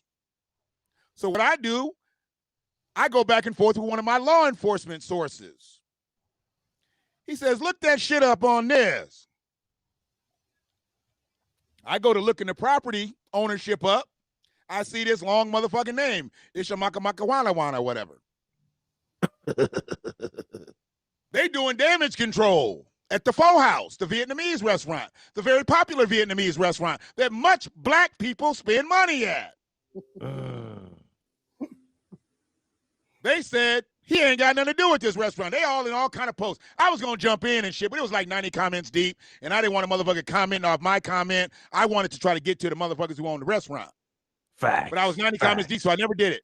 But what I did was, because I'm old and shit, and I don't know how to get back to these posts, I screenshotted the motherfucker. Okay. So I'm in my space right now. I've been in my space most of the week and shit, so I'm just scrolling and shit, laying over here on my sofa and shit. I'm just scrolling. I look at the property ownership, Ishamakamakamana. Then I look at the screenshot of the restaurant owners, Ishamakamakamana. The bitch who owns the house next door to where Lil Kobe got shot, family owns that restaurant. So Now, No, you about to drop all the bombs on this bitch. They said it was just a booty call. They got this shit on Facebook. He was just a booty call to the girl that family that owned the restaurant, and he's out to paint. He ain't been around here in years. Babe, they got a whole motherfucking story, dog. I bet you the bitch will be off tonight. I bet you they'll withdraw those posts tonight. If they got anybody looking at this motherfucker, they're like, delete. Because all that shit has been up all week for them doing damage control to make it seem like he is no longer connected to that restaurant. But that's kind of strange that the owner of the house that has the bullet hole in the motherfucking window, you raggedy call a window company. Them motherfuckers put goddamn electric on the window. You're bringing down the property value, you motherfuckers. You're fucking up the neighborhood. God damn it. Oh, man. You people, God damn it, moving in the goddamn neighborhood. So, oh, man. He ain't got nothing to do with the business, but you got the same name. You say he was just a booty call and he was only around in 2015, but he got the same name. You put a picture up on Facebook that this is the family. So I'm going to leave it right there. He gets out of jail. They give him a thing at the end of the hearing. It's some type of right where you can go get your belongings and then you leave. It's some type of law that you can go do that. It's like, you know how they give you a one-way thing when you buy a car? They're letting that nigga sneak up out of there, basically. Right. But he can't go there, but they can go get his shit. They can go get his shit and then, get one time, right? The brother today, young Kobe's father, he said, look, let me tell you something. They came here. It was 4 cars. They got all them cars. They left. They won't be back. So they're not coming back. Wait a minute. Would you? I need to hit this, nigga. Hit that. Take your time. I ain't in the car. This weed. It's all good. Look, take your time. Now, check it out. You know what it is? It's a lot of. Give me a second, bro. It's a lot of information. I wanted you to more so come up on here to really hear the whole inside. You know what I mean? Because he got the inside scoop. Because I know you were really on top of this. You was on it, and you was like looking like, what the fuck? You know what I mean? So I know he had the inside scoop because it was in his county. So I definitely wanted you to come up in here and hear like you know what I mean? The behind the scenes. Sure. You know what I'm saying? The behind the scenes from a reputable. And I'm almost done. Here. Take your time. We popping. Go ahead. Take your time. They took them. Like they took them 4 cars, right? No affiliated. No affiliate. I got my hair cut. Oh, okay. Go ahead. Go ahead. I'm sorry. Not affiliated with the restaurant. Okay. That's just his girlfriend's house. So that's 2 lies. Fuck about it. They done told. They came and got the cars. My brother, you know who I told you, Brother Daniels, Kobe's dad, he owns businesses. He said, I loaded up my crew. We driving down the street. They passed the restaurant. Every car that they took from that house is over at the restaurant. Facts. That's his shit. Facts. But that's what wasn't affiliated with the restaurant. How you move them cars from the front of that house straight to the restaurant? Y'all ain't got another driveway y'all can put them in? Or y'all just wanted to go eat Vietnamese food? Y'all just wanted to go by and say hi since you was in the area? They trying to just clear that shit out, but they trying to protect assets now. They're going to try to flip paperwork quick because you got lawsuit possibly coming now. You got a lot of implications that are coming down the line. My girlfriend, from this. And her name is the only name that's on the house. Well, we're going to find that out. We're going to find that out. Her name is the only name that's on the house. And it's not his name. It's not Yuen. It's her name, the same name as the people that. So they trying to protect that house. They trying to protect that restaurant. We know. It's time to civil suit that ass. It's time to civil suit that ass. That's coming down the line. So that's their first thought process. You understand what I'm saying? Separate from him so they can smart. He's not part of their group. That way they're not liable. There you go. They're acting like he's ostracized, like he's outside the camp. He's not real. Y'all got that 10 grand real quick. As soon as they said it was 10 grand, who pulls 10 grand together like that? Y'all got resources. Facts. Black folks would have been going to bail bondsmen and all kinds of shit and Putting up the scraping together. And house. Leroy owes me $37 and shit. You know, how much can I get for this? Come on, man. We'd have been fucked up in this bitch. You know, I mean, they you have motherfuckers out here trying to sell a Pulsar watch on the street. Like, how much can I get for this bitch? Leroy over there owe me $37. I'm gonna need that right now, bro. I need that. Hey, dog, I need that right now. Run What that you mean? nigga. What you mean you about to take your kid to the game? Fuck that kid. Sell them tickets. I need my 37, nigga. Facts. So check this shit out. But go ahead. No, go ahead. If you hear a countdown in the background, it's okay. That's just the audio cast from the thing station. Don't worry about that. You're good. Now check this shit out now. So now as us now as a people now, right? Let's get back on some real shit now. On some real shit now in your neighborhood, right? I want to ask you, I mean, in your county, right, big bro? Do you have a lot of Asian owned businesses? I'm gonna ask this like a two-part question. Do you have a lot of Asian owned businesses? Number one. Yeah. Number two, what's the population of Black people in your area? And if you all decided it's a good idea, let's say fuck it and boycott these motherfuckers in the area, right? Since they have a business in that area, definitely start with boycotting his business, right? And let's let that be known. Put that out there. Number two, and any other business, because usually they're linked together. So if anybody has any other information, like, do you ever see them in the other stores? Because usually it's a community network working within the community that owns several chains of businesses. But no, I don't know how they do it. Hear me out. Hear me out. Asians in nobody else's stores. You don't see Asians in nobody else's shit. Hear me out. Exactly. So if are there a lot of other stores in your area? And if so, depending on the Black population, would it be a good idea to say, you know what, for 30 days, right? For 30 days, let's boycott their shit. No restaurants, right? No motherfucking beauty supply shops. There's got to be an alternative. Let's look for an alternative. Like, say, for example, let's look for an alternative. We got a Black-owned beauty supply store, and they won't support. But let's direct that fucking traffic over there for 30 days minimum. Let's hit motherfuckers in their pockets, and that's what really hurts them, right? Let's hit them in their pockets. 30 days. So, now that we got this bonnet shit going on, you know what? Fuck it. Let's wear a bonnet. Let's not buy that fucking fake ass $200 shit from those motherfuckers. Then, if that's the case, absolutely. You understand what I'm saying? We don't need to go. Push something like that. Right. That's where we need to start. Go ahead. I'm sorry. Go in. So no, you're good. You're good. Go in. We got three alphas up in this bitch. Ain't nobody. We just. We just know swinging the ball around. Vibe with each other. We just know how to vibe with each other. Yeah, we swinging the ball around. We're only 20%, probably about 20% Black in Ypsi. It's small. Oh, and okay. it's less. It's small. Yeah, we're not densely populated. It's just that we all know each other. Most of the Black people know each other. It's a small community. Damn. So we're still talking 70-ish% white. Okay, but here's the thing. You got some tree huggers. You got some tree huggers. You got some what they would call liberal folks. Absolutely. I mean, from Ann Arbor. I mean, I grew up around these motherfuckers. So my thing is this. It ain't so much that you need a bunch of Black people, because if you got enough white folks fucking with you on that boycott, that's gonna hold it down with you, then you're good. But where our problem is around here, we ain't disciplined enough, man. We ain't disciplined enough to go 30 days without hitting the Chinese joints, without going to their gas stations. Let's start a fucking week. Liquor stores. At least 7 days. Let's do something, goddammit. One of the best chicken joints downtown Ypsi is an Asian dude. Fuck them niggas. If motherfuckers stop going there,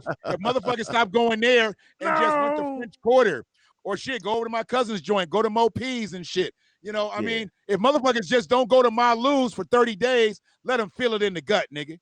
I mean, I know they doing good, but 30 days without no bread, 30 days without that Black dollar, without that liberal dollar, without that downtown Ypsi dollar, 30 days, they be like, look, you come back now. You come back now. Like, we miss you. Now. We miss you. Yeah.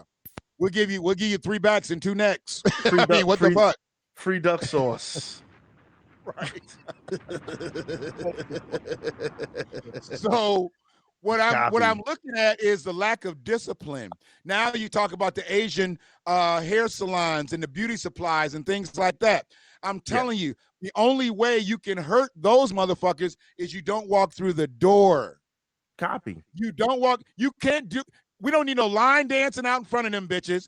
We Mm-mm. don't need no rhythmic chanting. We don't No. need none of that shit. No Stop setting up them like signs. damn wellness centers in the parking lot and No. doing your marches and shit. That No. don't hurt them. When Just y'all don't gonna pull go up. back in there and buy a couple bundles of hair at the end of the goddamn day. Stop buying they shit. Period. Stop buying they shit. They got a party store in your area.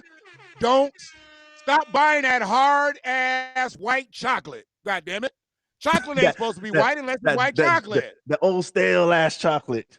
Milk Right. chocolate Wait, be what's your dusty shit? beige. What's your shit? Three Musketeers? Stop buying Yeah. that stop buying that outer nougat candy bar and shit.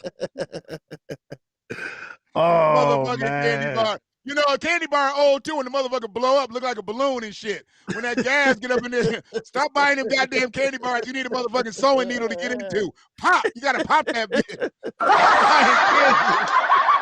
Yo, listen. Oh man. But yeah, but this is crazy because like just to hit him in the pocket is like Get them in the pocket, The dog. only- Just don't go to their only- shit. just for a Don't minute, man. go We to their just a shit. quick break. Here's the thing. Here's the thing. 30 days. 30 days. You focus on one restaurant a day. You focus on. You don't go to the other ones. You just post all day. Don't go to this restaurant. And you're obviously Right. already not going to the other ones. But you put them on blast just to show how much power they got in this city. But goddamn it, how much power you got. Well, See, the power of the black dollar is really not that powerful until you stop spending that bitch. When you spending the black dollar, you ain't got no power. When you withhold that motherfucker, that's when you got some strength. That's when you got some real strength with your dollars. are pigs. Yeah, I didn't even read that. I don't know. I didn't even get into that. I'm gonna let that. Y'all Yeah, but are anyway, pigs. I'm not even going to go into Yeah, that. I but don't we're even understand the context also of that. literate. We're also literate. I'm not even okay? going to get into the concept Can of I that. But buy a basically, what vial, I'm bitch? saying. Can I buy 2 vials, you fucking illiterate motherfucker? Chill. And then Y'all take it out of are context. Chill. But check it out, though. Check it out. Fuck We Ben can't Pope. let- I we don't give can't a let fuck if nobody he's on derail us. YouTube. I want Ben Pope to be on YouTube. Look, Because you know what, we Ben don't got Pope? no, I'm what's on the the name? shits. That's what You know I'm what it on. is? I'm on the shits. Yeah, no energy for that Bitch shit. ass But check it punk. out. Peep All it. you gonna Check do it. is fucking have me reported. You whole Check it ass out. But punk. peep it. Now. So like I said, so even if 30 days now, right? Even if 30 days 30 is days. hard, at least 30 days. say half, 15. But we gotta have a starting point where we can at least say, you know what, we at least win a week. Fuck these motherfuckers. Yeah, You know what I'm okay, saying? Here's the thing. I'm sorry. Go ahead, Iz. Go ahead, Iz. y'all are hitting it right on the nail, and I don't disagree by no stretch of imagination. Here's the problem you're gonna face when you do that. Mhm. though. Mhm. You're gonna be faced again with the demonization of black men and black folks altogether by people saying you're racist. Because the first thing they're gonna say is that was him. That wasn't all of us. Why do we have to suffer for him? You understand? Okay. And that's Okay. what's So gonna here's be the turned thing. around. And it's going to be turned around not only by Asian folks, but it will also be backed up by the white liberals that you're talking about. Because again, Mhm. it's always easier to go with the smaller group because they're the victimized Absolutely. ones, right? But we also Absolutely. I get it. I'm with Mhm. you. I think it's an absolute right thing. And I think you're absolutely right because the only thing that they understand is hitting them in their pockets. You're absolutely right. And you're right that we don't have no discipline. But even if we did have the discipline, it would be turned around on us so quick, fast, and hurry, it wouldn't even be funny. But you know Understood, what? fam. And I You like got that. something And to I say? like You got that. something to say, Ace? Okay. Kick it to Yeah. me when you're done, Ace. I'm sorry. Got you. 1 second, real quick. But yeah, no, exactly. Now you're right with that. Is exactly. Damn, I had my chain of thought. Go ahead. I'm Go sorry, ahead, dog. I brother Shay. interrupted, bro. I'm Nah. sorry. It wasn't even you. It was something along the line of what he was saying. So As here's the far as thing. that Here's goes. why I don't worry about that is. Here's why I don't worry about that. Mhm. Because No, of go the ahead. resources that have been given to Asian American Pacific Islanders, because Mhm. of the hate crime bill that was made with specificity for Asians. That's what I Okay, was gonna mention. I don't concern myself with kickback from whether it be Asians, white people, people of color, other black people, because here's what I always say. Since the beginning of time, black people have stood up for everybody in this country, as long as it's been a country. When Mexicans were getting fucked over in the early parts of 1900s, black people stood up for them. When you go back to when black people were abundant and they would have businesses, they would hire Latinos. What they called them Latinos, they called them Spanish back then, or Spaniards or Hispanics or whatever. Okay, they would hire them. Asians would bring businesses into black neighborhoods and they would fuck with them. I mean, we can fast forward all the way to 1990 to when Spike Lee did Do the Right Thing. Why the fuck would an Asian store be in Bed-Stuy? Because there's money in Bed-Stuy. You know what I'm saying? So Money. that was happening all through the days. But for the most part, before 1965, immigration was less than 1%. So it was a gold medal and a silver medal. Okay, the gold medal went to the white folks and the silver medals went to the black folks. And whoever the fuck else was scrapping, they got the bronze. But it really wasn't people the way it is now. What happens now is when we go to bat for other motherfuckers, they don't go to bat for us. Never. When we go to bat for the Latinos with DACA, Latinos don't come back for us. Let me give you a case in point. The Civil Rights Bill of 1866 was in jeopardy. And we had a brother, Byron Allen, sued Comcast about this Civil Rights Bill because it was about economic inclusion. That was on November 12th, 2020. November 11th, DACA had a hearing. Same place, Capitol, okay? NAACP, NAN, NARC, CBC, AOC, Cory Booker, all them motherfuckers was fucking with that hearing with DACA. The next day, the Civil Rights Bill of 1866 in jeopardy, a bill that was only built for black people, because back then, gold medal, silver medal. Who else needed civil rights in 1866 but black people? Okay? DACA, NAN, NARC, NAACP, SCLC, everybody and their mama is there. Every motherfucking acronym known to man. CBC, gone for the Civil Rights Bill. NAN, gone. That's Al Sharpton shit. NAACP, colored people, gone. Not one of them showed up for the Civil Rights Bill of 1866, but they all showed DACA. And you know what? That's when I was fucking with the ADOS, with the hashtag movement. We had people from hashtag ADOS there at the DACA thing. But you know what? The Latinos didn't get another night at the Hampton Inn down the street and stay over for our hearing. They was gone. They stayed for the 11th. They got the fuck up out the paint. By the 12th, it wasn't nothing left. Wasn't nothing left but some tortilla chips and shit on the Capitol steps and shit. Wasn't nothing left. You know, some mild sauce and shit, packets and shit, strode all over the place. Always riding for other got out niggas. the paint. So when that happened, black people start saying, there we go again, doing for them, but they don't do for us. Then we start having all this little shit happen around the country. And every time something happened to us, we're the Asians, we're the Latinos, we're all the people, you know, that now they want us marching for. I can't cape for you if you can't cape for me. And I don't need nobody to cape for me, but just support me. Support me in my plight. Support me in my plight. And that's the reason why I don't think we'll get as much kickback. Well, and here's Go the ahead, thing. Iz. The reason why I asked that question, and I'm glad that actually you answered the question that way. And the reason why is because fact of the matter is you're going to see who's really unapologetically black and who's not.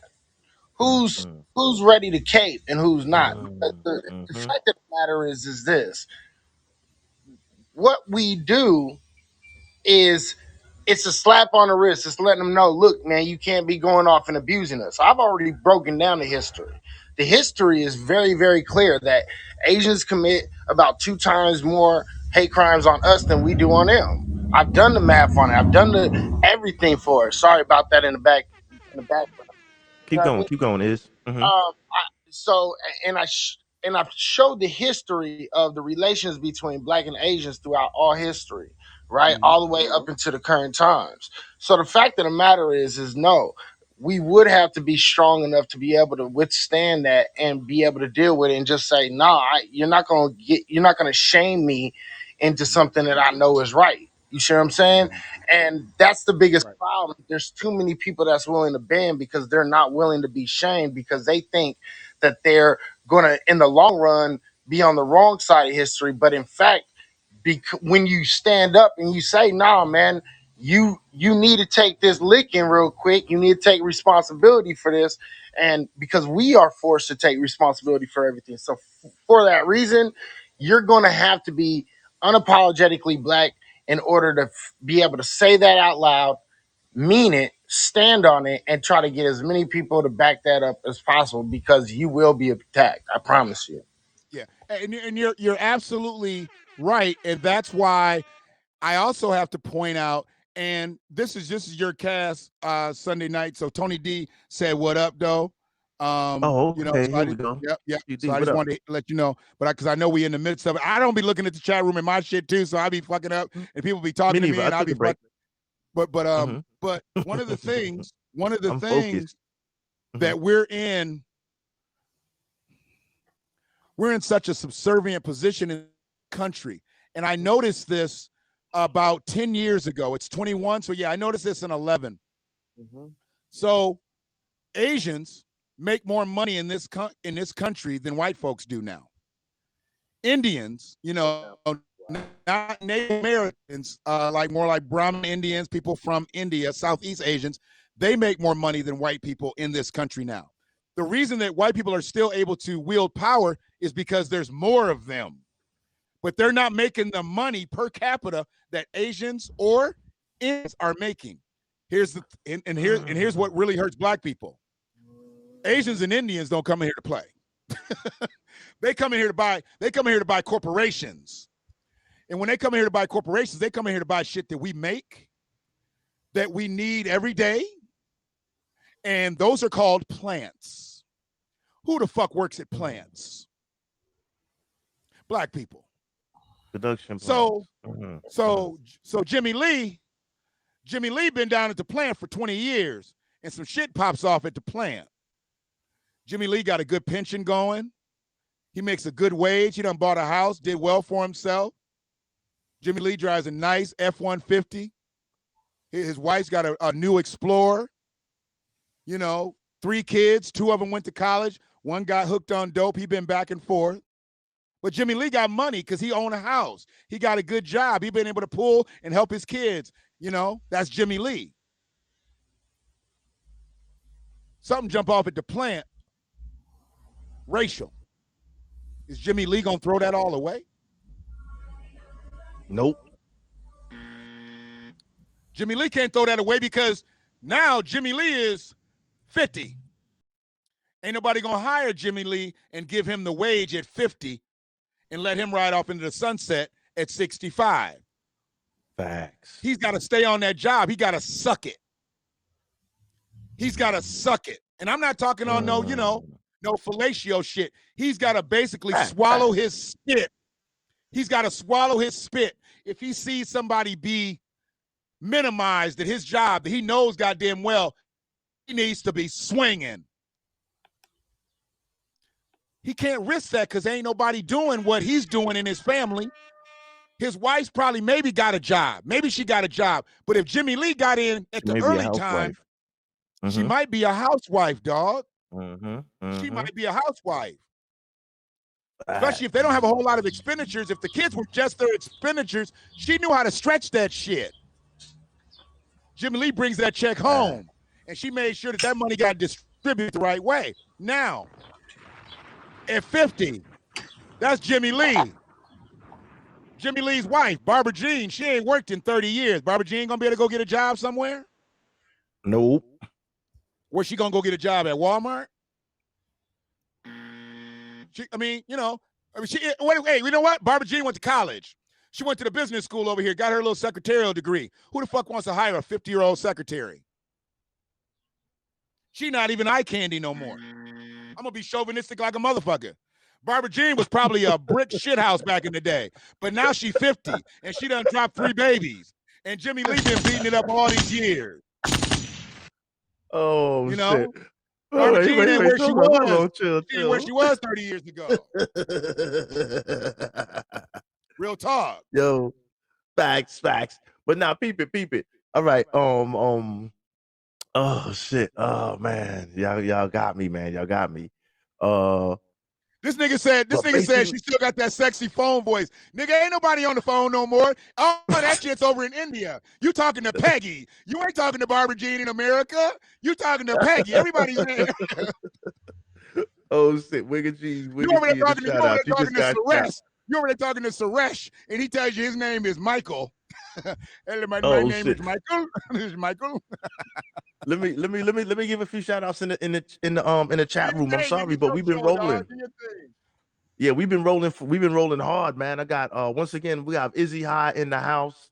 We got brother Shannon in the house. We talking Shogun, an Asian on black hate crime story.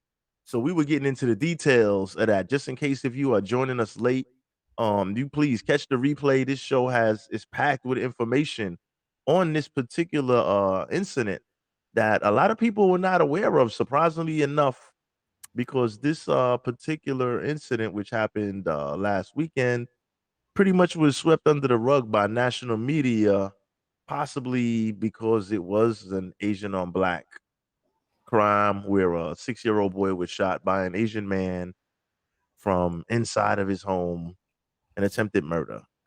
For those that are out there in the chat room, we got Frida, we got Tony D, we got I think Radio Archive Reels. Wicked G once again in the house. Let's see who else we got in here. Let's just get some sound effects. You know, I didn't want it to go. I just want to shout to to Ethic Radio. They always up me on YouTube. I appreciate you, Ethic. Sweet. Yeah, shout it out because you know I'm notorious for chopping up names. Whew, I'm bad. No, it's all good. I just when I see people because they show us love, and this is why I try to I don't know if y'all fuck with a cat named Tony Delaramie, but I bit his line, man, because it's not about being big on YouTube. It's about being independent of YouTube. We need our own platforms. We have our own community guidelines. We can say what the fuck we want. We don't have to worry about government ourselves. And I know we can get wild out here as long as we don't use no so-called hate speech, but we should still be able to say what the fuck we want to on our own platform. But we can't get enough people to galvanize together to build that shit up. And we got people out here, and I want to get the attention of people like Byron Allen, who doesn't just manage stores or stations. This motherfucker owns networks. He owns the Weather Channel and shit. He owns several networks and shit. What I want him to do is I want him to have a particular channel on TV that's all podcasts from the internet. So it's really the internet shooting at the TV world that's shooting it right back to the internet. Because that's really where we need to be. That's what Revolt TV should be, but Revolt is really not Diddy's. Revolt, he just manages that bit. It ain't Diddy's company. He's just the manager and shit. He's a paid host. So we need to stop being income-based employees and be entrepreneurs about our shit. Because there's plenty of people that are better than me to do what I do, but I just know how to do it because I've been doing it for 30 motherfucking years. You know what I'm saying? And I want people to get out here and get that shit up. So, but I mean, I had never heard of Izzy before today. I'll be listening to the nigga now. He brings data. You two guys be bringing that shit. I mean, I need to hear motherfuckers like that. I can't sit around and listen to these dumb niggas. That's what he told me last week. I was like, y'all gotta hear each other, goddammit. I'm like, shit, I mean, and my thing is, sometimes I know that that's just what some people are on. They're on that sensationalism shit and they do well at it. I'm not that. I don't need to try to do shit just to get clicks and likes and shit. I'm sitting on 433 motherfucking subscribers on YouTube and I'm banging, bitch. I know I'm banging. But what y'all want to do is smash up the likes, and then get half the story. Get the fuck out of here. Do you want the content or you just want to say, oh, I watch old boys podcast or I watch old boys podcast? Niggas be coming to me. You see old boys show? Like, nah. Like, why do you see it? Like, nigga, because I was recording my own, bitch. Facts. I can't watch theirs and record mine. Whole ass nigga, get the fuck out my face. Your bitch Facts. watches me, but your bitch watches me, nigga. Facts. Because Iz was like, where the fucking voices at? I'm like, yo, I know a couple. You know, I know a couple like, you know, like you, brother Shannon, you a voice. You know what I mean? Good And motherfuckers find each other, nigga. it's a Good motherfuckers voice. find each other. And here's You the know, funny thing. Good motherfuckers find each other when we work together. Bad motherfuckers find each other and then figure out how to steal from each other. So you got to understand that. You got to understand. There's still going to be some cohesiveness. There's still going to be some camaraderie. But one motherfucker's on the collective game. One motherfucker's on the hustle. People got to understand that. Think about this. Think about this. Rory and Mal, they on the collective game. Joe Budden, he's on the hustle, nigga. That was another. He's on the hustle. That's a whole nother motherfucking story. Is what you got for me, Playboy? Think about it, baby. I see you Think kind of about it, just baby. kind of talk to me. Is That's a whole different situation. I don't get into that. yeah. That's why I was like, no. I'm talking about in general. I see you kind of just. What I'm saying is, trolling. everybody trying to play Joe. Everybody trying to play Joe like Joe is wrong. No, Joe has been You know right, what? and he's been the same the whole time. Them other niggas didn't grow up. Them I'm other not niggas even didn't grow fucking- up. I'm not even gonna lie. I'm not even familiar with that situation. I'm not even think so. I'm gonna just leave that shit alone because I don't really know too much about that. But I did see that was hot for a second. But the thing that hurt me, it actually was a great fucking show. When them motherfuckers when they was on point, it was a great fucking show. Well, you know what? It's our turn now. Yeah. Well, this is the thing. I am not crying for them niggas. I am not crying for them niggas. But the way it happened, and I was just like, damn, another situation where we couldn't work together. And the crazy thing is, I think it was more or less, and I don't really believe in coincidences, but I believe the shit all happened right around the time that they start fucking with Cash App and Patreon. And I know they probably got a lion's share of that bread. That was about some money. Facts. What you got is go ahead. Is go ahead. It was about money, bro. Let's just be real. It was about money. One motherfucker was giving more money than another nigga, and one nigga got in his feelings. It was like, what the fuck? You know what I mean? So this nigga's so on point. This nigga's so on point because all it was one nigga was driving a Chevy Corvette. And the other nigga's driving a Chevy Malibu. Both brand new, 2021, all the options. Oh, I ain't fucking with y'all. But nigga, how you driving the Vet and I'm driving a Malibu and we do the same thing? Yeah, that's a slap in the face. That is some bullshit. But I'm just saying though. But I mean, you can't complain about a new car, right? You really can't complain about a new car. No, but it's all in the contract. Now, people, it's on the contract. Shits, nigga, the fuck you doing better than half the motherfuckers out here in the streets, nigga. Facts. But you know, it's about the contract. It's about the deal you sign. No, now, people, fellas, it's about the deal you sign, right? That's real shit. It's the contract. It's the deal you fucking sign. Right, you knew what the fuck you was getting yourself into, and then you thought, okay, I'm gonna make some of that up with these Cash Apps. It wasn't working the fuck out, nigga. You still pissed off, nigga. At the end of the day, you signed your name on the dotted, nigga. You agreed to it. So, I mean, the thing was, when you signed the shit up with Cash App, did they say, we need your checking account information, or did they say, Joe, we need your company's checking account? Because that money was going straight to Joe. And Joe was hitting y'all niggas off. Joe was getting the guap, and Joe was like, nigga, you need $40 a night? What you need? What you need, nigga? We too far away. We too far away. Let's get back to this Shogun motherfucker right now. We too far. Big up Joe Buttons, Maury, and Mal, man. Y'all niggas make a comeback.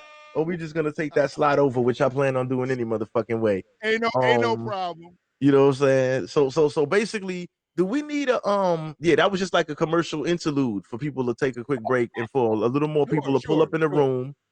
We have a lot of people watching. Thanks everybody for coming out and checking us out, man. I got two fucking heavyweights in the building. Izzy High.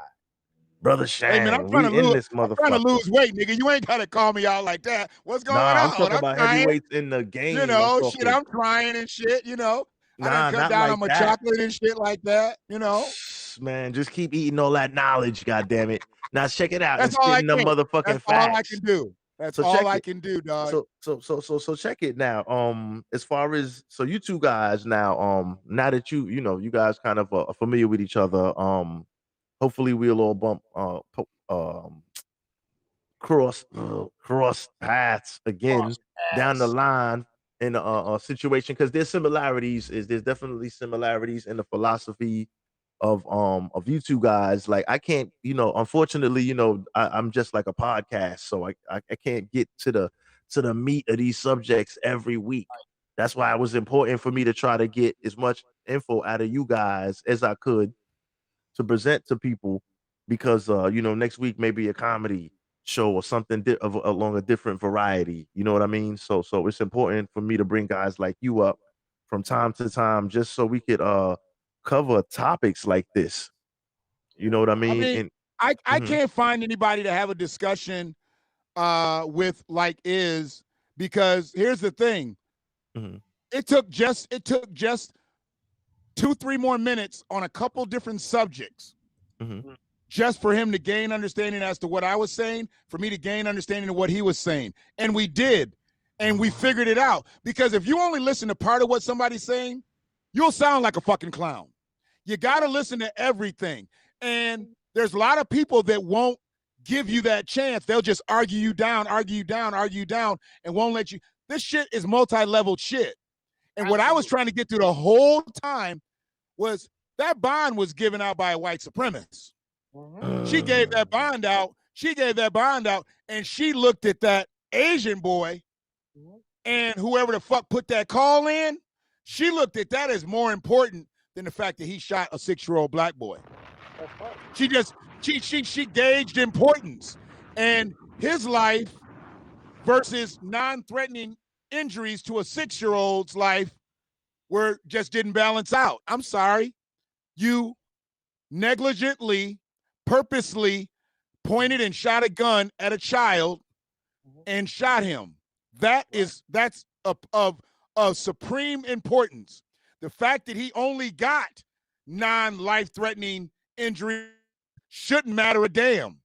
The fact that you got somebody on the inside that got you for the weekend, because you might have had your booty hole played with if you'd have stayed over there in Washington. The fact that you had that right there is your privilege. Somebody said 100,000. I need 500,000. You shot a baby, motherfucker. Get back to your cell. 500,000. That's where she should have been. Fuck that 100,000 that the prosecutors really wanted. $500,000. I actually asked out of my videos. I asked for the mill. Put that big M up on there. Even though they might keep going, bro. They might be able to come up with the mill, but make it hurt. Make it hurt, goddammit. Squeeze up some assets. Make them send some money over here. Make them send some money over here. Put some pressure on them motherfuckers. He walked out on 10 grand. He walked out on 10 grand too easy. As soon as they said it, he walked out. I believe he'll last the weekend, and he'll be out of jail sometime next week once they align that 100 grand up. Then what? Now everybody's disgruntled again. But what we got to understand is the bigger play here.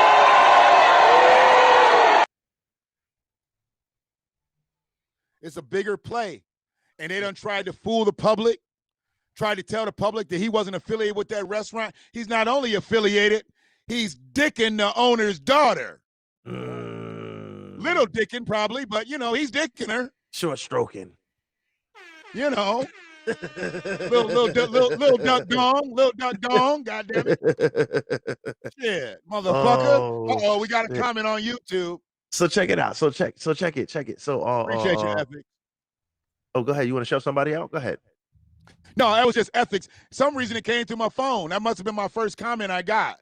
All right, told you. See, you got 433 subscribers. I got one comment on this video. I'm doing good up in this bitch. Listen, I'm doing good. Listen. Thanks everybody for tuning in. We having a good time with it. We trying to, we doing what it do.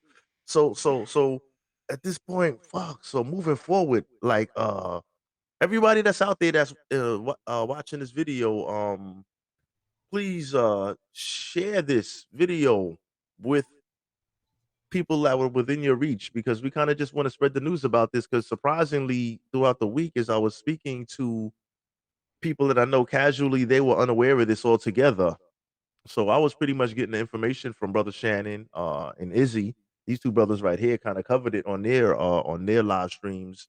So I was kind of getting information, and for those that weren't around earlier, Brother Shannon actually visited the residence in the home of the victim today and spoke with both the victim's father, and got a firsthand account on the situation because it did happen in his county. So he did his due diligence to kind of to go check I had to it pull out. up, bro. I had to pull Had, up. It had, just, he you kept know. that shit straight up real and pulled up. And Mhm. big up for niggas that have the diligence and fucking care enough to pull up to do that shit. You understand what I'm saying? That take a different kind of brother to do that. You know what I'm saying? A lot of people And would here's just the kind of play thing. the I'm gonna back. be honest with you. I pulled up Mhm, ready to take a list because I mhm. don't know this brother from a can of paint. See, and Fact. this is where I believe we need to be with everybody. I don't believe that I should need to know your family or know your mama or know your uncle so I can bring some shit by. I came through empty-handed. Mhm, And I didn't know, like I said, the situation. And it ain't like I got a lot, mhm, but mhm. I'm a free man. And when I get something, I generally get it and I can do something with it. So I was Mhm. hoping that, if they were receptive enough, if they needed something, hey, let me get something, take it back to the village. I'll be back tomorrow. Probably wasn't Fact. gonna promise them today because I knew I had to work myself tonight. Like I say, you got to work to go to the next day, right? Man, I get there, this motherfucker, he got two businesses. He got two businesses. He's self-sufficient. He's a free man. Productive He's member a of free man. society. So Tax-paying he's niggas. also Big up. one of them men who's smart enough to understand he ain't sitting in this bitch with a half a piece of car. He ain't sitting in this bitch with two broke down motherfuckers and still having to call Uber. He got cars all up and down the goddamn street. He can get in the motherfucking car anywhere he want to. And he's trying to keep everything close because he like, I don't want no trouble. He was like, because if the Facts. cops come around here, they be trying to give me tickets for this and tickets for that. He's like, so I always try to keep all my people that visit me right in front of my Mhm. house, right in front of a neighbor's house is good. See, they don't have problems with Jet Li before.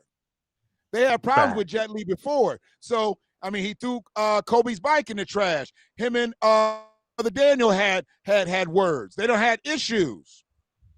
So leading up to Mhm, the mhm. sledgehammer swing and the eventual shot, there had already been drama. He said, man, where you park right now?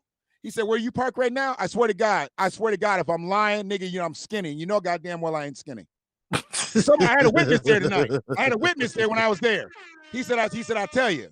He said, I tell you, if your truck was right there right now and he was still here, he'd go outside and get his truck and he would push your vehicle up behind the Cougar or Thunderbird or some park in front of his house. He said he would push it so because you hanging over his driveway. I was like, yeah, but they could still get out. He's like, oh no. If you hanging over just that little bit, he'd go. I was like, wait a minute. Are you trying to tell me that this motherfucker would take his vehicle and push my vehicle? And I'm in my lady shit. I'm in That a nigga 2020 crazy. Edge or some shit. Fuck out Wait of a here. minute. A 2020 Edge ain't nothing but a motherfucking fiberglass box. Small, Ain't no small. metal on Yes. these new cars. He said he would get behind my shit and push it. I'm like, he's done this before? He's like, yeah. I'm like, wait a minute. So he was a menace to society for real. And no shots ain't ring out before the Ain't opposite nobody direction said towards nothing his before, monkey dog. ass. Fuck up out Dog. of here. Dog. Man, That's why I'm like, listen, they can't stay here. They can't stay listen. here. Oh man, this is crazy. This is crazy. That history is crazy on that. It's crazy. So one last thing, fellas. And I'm gonna start with you is now. I'm just being sarcastic with this dumb shit right here. Now as Frida Gillespie says, WTF, and that stands for a great big. Now, what the fuck?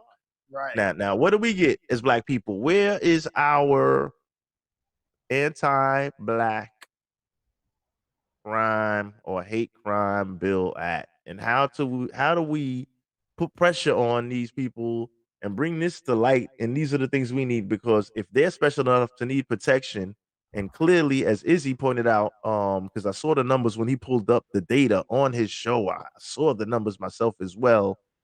They've created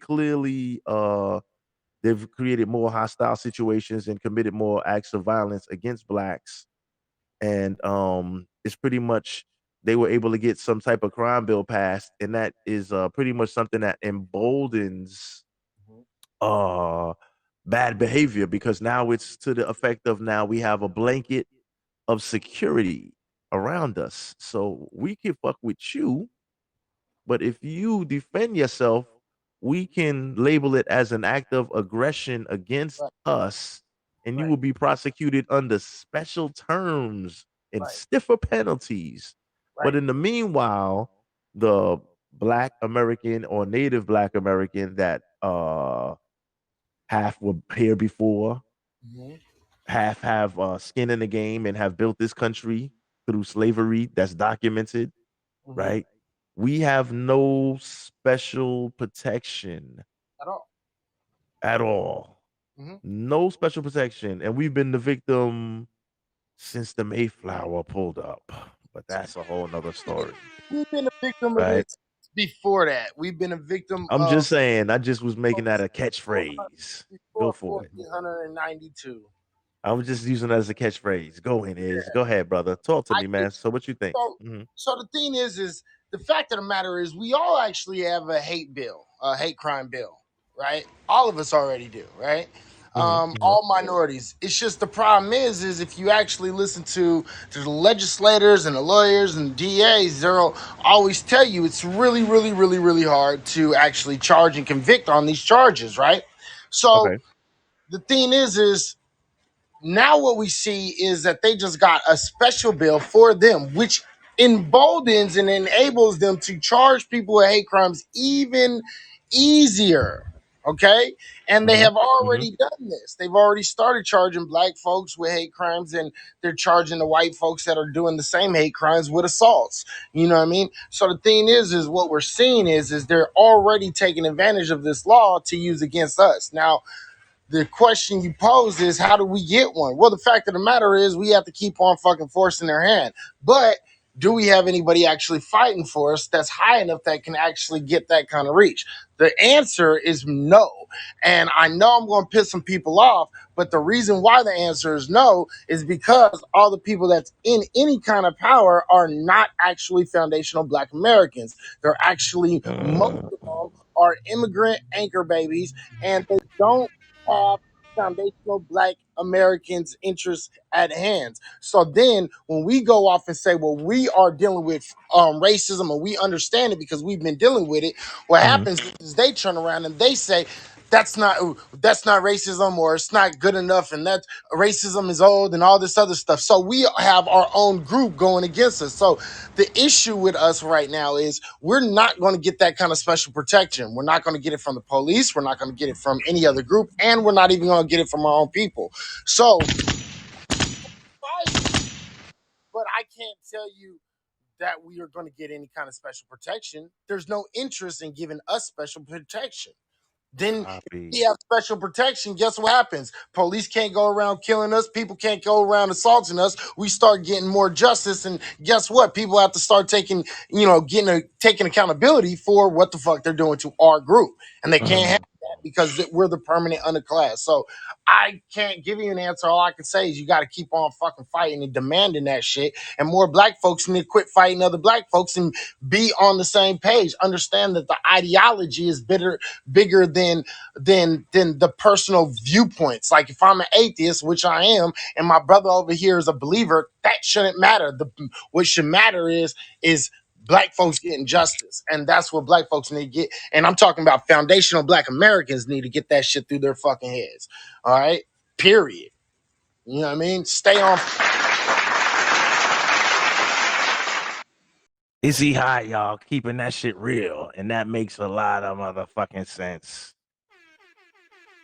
Yeah, it is. Respect. Facts. Respect is Facts. respect. So Facts. I don't need to All right, vary so- much so- off of what.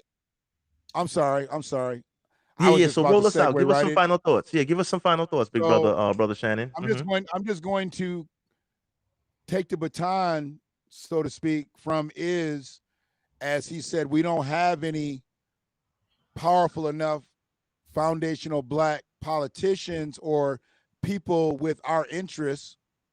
And he's right.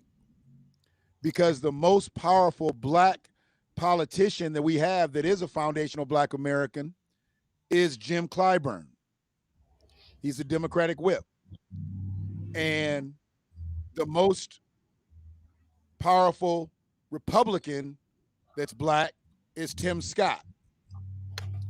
Both of them are against the deletion of qualified immunity, which truthfully, if they're going to ever do any type of reforming, they've got to get rid of qualified immunity, because if qualified immunity was in or taken out of every single event that's ever happened with, whether it be white officers, Latino officers, to Black foundational Black Americans, I think things would have been turned around long time ago.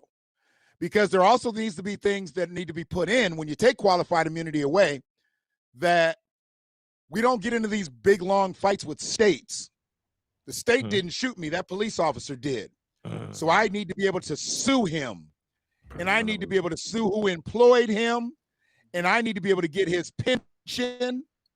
And I need to be able to sue his family and deplete all his resources. See, when you take a motherfucker's bread, we just talked about taking Asian's bread. This is the way you take a cop's bread. If you take, because we can't do eye for an eye. They won't let us get gangster like that. We can't go take him out. No. So if you won't let me take you out physically, let me take you out monetarily. Let me have all your resources, motherfucker. Let me put you on your knuckles. Let me put you on your knuckles just like you put my family on its spiritual knuckles. Because you could be wealthy. You could be wealthy. You take my child, you done fucked me up, man. Right. You done fucked me up. Right. So when you got Black people who get killed out here and they get nothing, this is why I'm so upset at George Floyd's family, at Breonna Taylor's family. They took the bag. They took the bag before convictions, which means they were compromised. Right away, compromised. They were compromised. Right away. I hate to say it. They had unfortunately, they had the right niggas. Because George Floyd's family had been broke. All you got to do is let them get the conviction, and that 27 that y'all got, minus the 33% that Ben Crump took, you might have got 54, niggas. Quadruple. You might have got 54. Breonna Taylor's mama got 12 million? 12 million? George Floyd's family got 27 million. So Breonna wasn't worth 27 million? Come on now.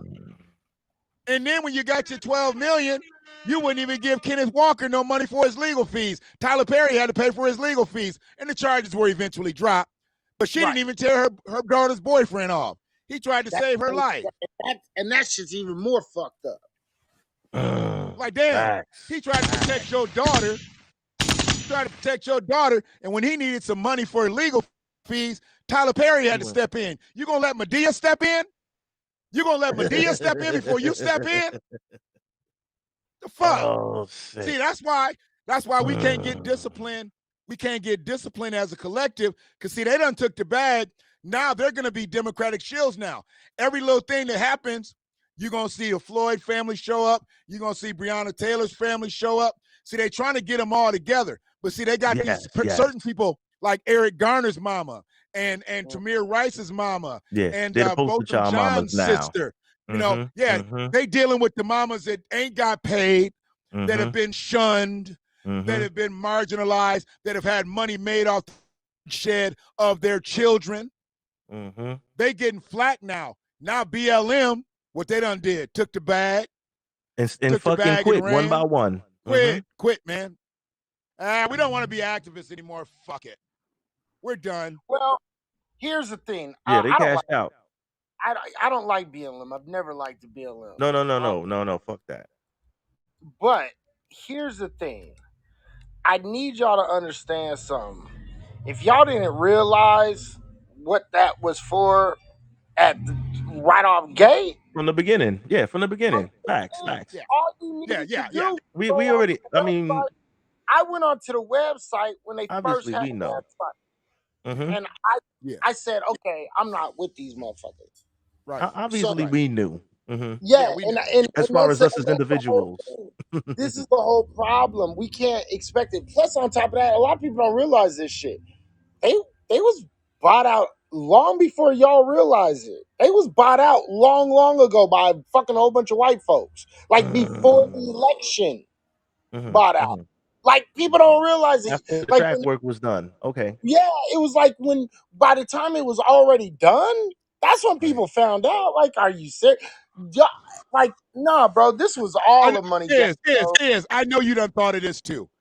What they said they got 90 million last year, right? They said they got 90 Mhm, million. mhm. Nigga, what'd you get in 13? What'd you get in 14? What'd you get in 15? What'd you get in 16? What'd you get in Listen, 17? What'd you get in and 18? What'd you get in look, 19? look, look, Don't look, tell look, me look. what you got in 20.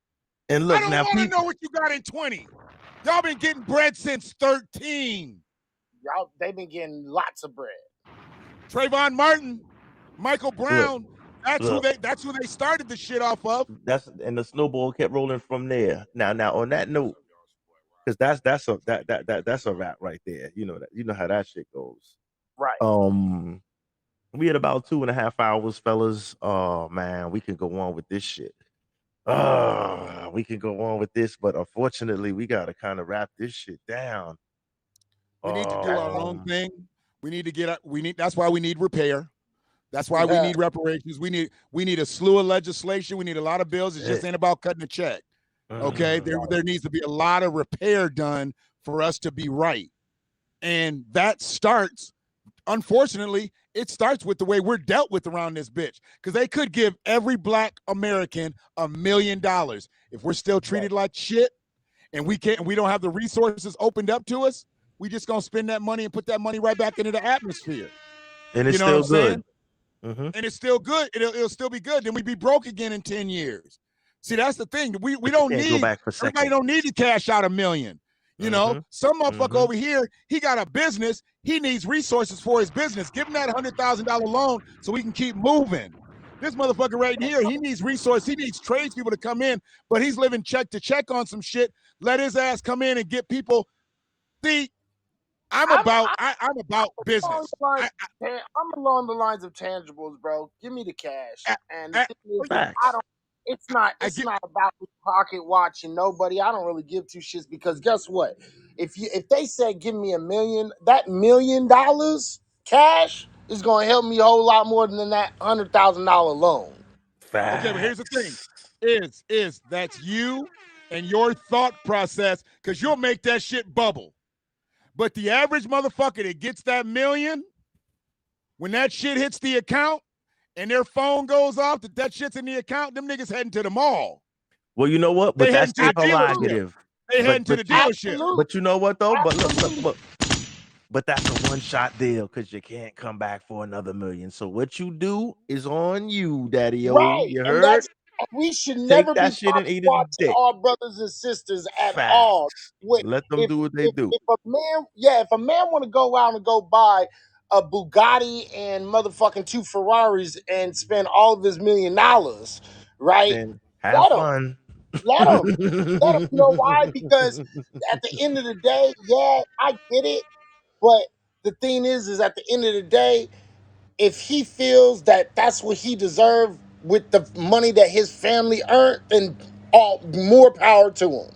I get your point. And I've been there, like, fuck it. You get the money and fuck it up. What I would like in place is for us to get some financial literacy as a collective, because we've never had it as a collective. No. Most of these people, when they hear this shit about Black Wall Street and all these other communities around the country that were thriving, they can't think on that level. Only thing they can think on is like, oh, they did that to them black people. And I tried to explain. I'm like, this wasn't just 2-3 businesses strung together. This was a whole community. This was a doctor's office. This was a school. This was a theater. These were restaurants, barbershops. Oh shit! I was like, this is the whole shebang. You didn't need to go outside the community to fuck around. But see, we can't think that way because we've never seen that in our lifetime here. No. Like, we had a good little section downtown Ann Arbor where there were a few black businesses and you could connect the dots on some black businesses. But we were barbers. We had car washes. We had little barbecue places. We didn't really have there was only a Like couple mom of and pop black shit. lawyers in town. Mm-hmm. So, there was only a couple of black lawyers in town, but there were no black doctors' offices down there. Facts. There weren't as far as manufacturing, you go out Main Street, all those manufacturing places, those were all white owned. The movie theater that was up the street, that's all white owned. I mean, we're talking about all this area would have been black owned, say it could have been black owned. But see, back then, black people was just renting too. Very few black men would get into a building and have the vertical foresight to be like, fuck paying this rent. How much can I buy this thing for? Facts. And then put, and that's but you know what though? That's yeah, because like everybody is not a business mind, and we can go with this. We can. No, I'm sorry. Go ahead, Iz. Go ahead, Iz. No, I was about to say, I agree with what he's saying in a lot of cases, but I have to disagree. I mean, I think these are just more nuanced. So it's like, I think if like I get what he's saying, I totally understand what he's saying. I think it's just because like my history is like that's what I do, and that's like my major. Like I'm a little bit more anal about how people speak about like foundational Black history. You know what I mean? So I don't want to get anal because I know we've already been for a while, and on top of that, I know I don't think the brother means it like in any negative way. So it's like Hell no. We'll talk about it. And let me just be honest then. Let me just go and be honest. Can I be honest? I'm right. I'm right. I've been right where you're thinking. I've only started to think like this as I've gotten older is when I was in my 30s, because where I sit now, and I'm not proud of the stat. I've said it before. I'm not proud of the stat because it just shows another way we were blocked out. I took over a business that was owned by a couple that wanted to retire. And once they signed the deed over to me, I became the youngest black man to ever own a restaurant in this town. Right. Unfortunately, 30 years later, ain't nobody fucking did it. And that's a problem because I wasn't the biggest, the best cook out. I just thought business. I was nowhere near a barbecue connoisseur. I thought business. Okay. And when I thought business, and I had the idea brought to me by my father. He said, "What you think about running a restaurant?" I was like, "Oh, that'd be cool. You should do that shit." He's like, "Nah, nigga, not me, you." Because he was 56 by then, 55, 40. What was he? I don't know. Yeah, 50, 55, something like that. Whatever he was, he wasn't trying to start his life over. He was trying to give me a head start. So I got into the game. Nice. Nigga, once you break your own buck, you should never ever work for anybody again. And I fucked up. Because after the restaurant thing fell through, because my father decided he wanted to be Nino fucking Brown versus motherfucking Famous Amos. It's a long story. Don't give him too much. Don't give people too much. Don't give people too much. Don't give people too much. I don't give a fuck. He's gone. He's gone. It's 30 years later. Fuck it. It's all good. It's all good. Dude. He just made a bad mistake and it fucked my life up. Bad investment. Fucked my life up. Bad But decision here's making. the thing. Copy. It didn't fuck it up. It didn't fuck it up enough to make me not want to be an entrepreneur again. What it fucked up is I went to work for somebody else. See, I know people that started doing business 23, 24 years old, and they never went to work for people. And they're either millionaires now or they're damn close to it. What I did was I got into corporate America. I started actually getting into broadcasting. That's corporate. Then I just got into corporate, selling cars, doing this, doing it. But I knew how to make my own dollars. So every time I worked for a business, I always tried to figure out that side angle, how I could do my side hustle. When I was selling cars, I figured out how to broker cars, or I figured out how to do this, I figured out my own way because I didn't like just getting 30% commission on the car. I wanted to get a little back end money. I wanted to get a little this. Well, facts. That was from entrepreneurship. This is what I want these youngins to have out here, but they don't want to learn this shit. And see, what they got to really learn, it don't matter that you know how to work this smartphone, this iPhone, this Android. Can you fix that bitch? Because that's what the Asians are doing right now. That's what the Indians are doing right now. And that's what the white people are catching on to. See, because if you can fix that motherfucking phone, you much more valuable than just being able to sling that bitch at T-Mobile, AT&T, da-da-dee, da-da-da. But if you can be That's a good ass so point. Mm-hmm. I just, what I want to teach Mhm. my grandson, I don't give a fuck if you fucking with this tablet, but can you take that bitch apart and put it back together? Mm-hmm. That's where I need you at. And if that's Mhm. not your Steve, that might not be your Steve, but you'll figure it out along the way. Well, Grandpa, I don't really like I don't like man. repairing these motherfuckers. Mm-hmm. I don't like repairing these motherfuckers. I want to put them together, but you know what I like? I like programming. I want to make Facts. video games. Okay, I'd rather have you making video games than playing video games. Facts. Get that bag. Get that bag. I Now, mean, fellas. it's just the way you got. But that's because of the entrepreneur spirit. He still may go out and work for somebody, but I'm gonna shoot for doctors, lawyers, and all types of shit. I still want you to be at the top of the food chain. I'm not raising you so you can go work in the plant, nigga. No disrespect for anybody that works in the plant. The two people that raised me worked in plants and we ate steak on Sundays. I'm good. Well, listen, and listen, it's a start, but you still want to dream to higher, basically. Absolutely. Facts. Absolutely. Facts. You shoot for the stars, you land on the moon. You shoot for the moon, you land on your ass. That's just the way it is. You shoot from the hip, you might get shot first. Exactly. You Plaxico Burress, motherfucker. Yo, facts. Fellas. All right, we're gonna let's see who else we got in the chat. Damn, I tear names up. Shatera CJ. That's my girl Shatira. Shatira CJ. Big up Shatira CJ. Thank That's you for coming through. right there. We coming got through people supporting on your man. Everybody in here is getting support. That's love. That's how it's supposed to be. That's how it shit is supposed to be. That's love. Facts. But that also lets you know that we ain't on no goofy shit. That lets you know we ain't on no goofy shit too. Because motherfuckers ain't gonna keep the chat popping and doing all that unless it be on some of that sensationalism shit. Yeah. We don't bring no buster motherfuckers up on my podcast. No wankster shit over here. Where you and at I with appreciate it? you vetting me. I appreciate you vetting me and shit. Cause I know you watched me before you decided to reach out. Cause you like, let me see if this old nigga really on some shit. I know you was waiting.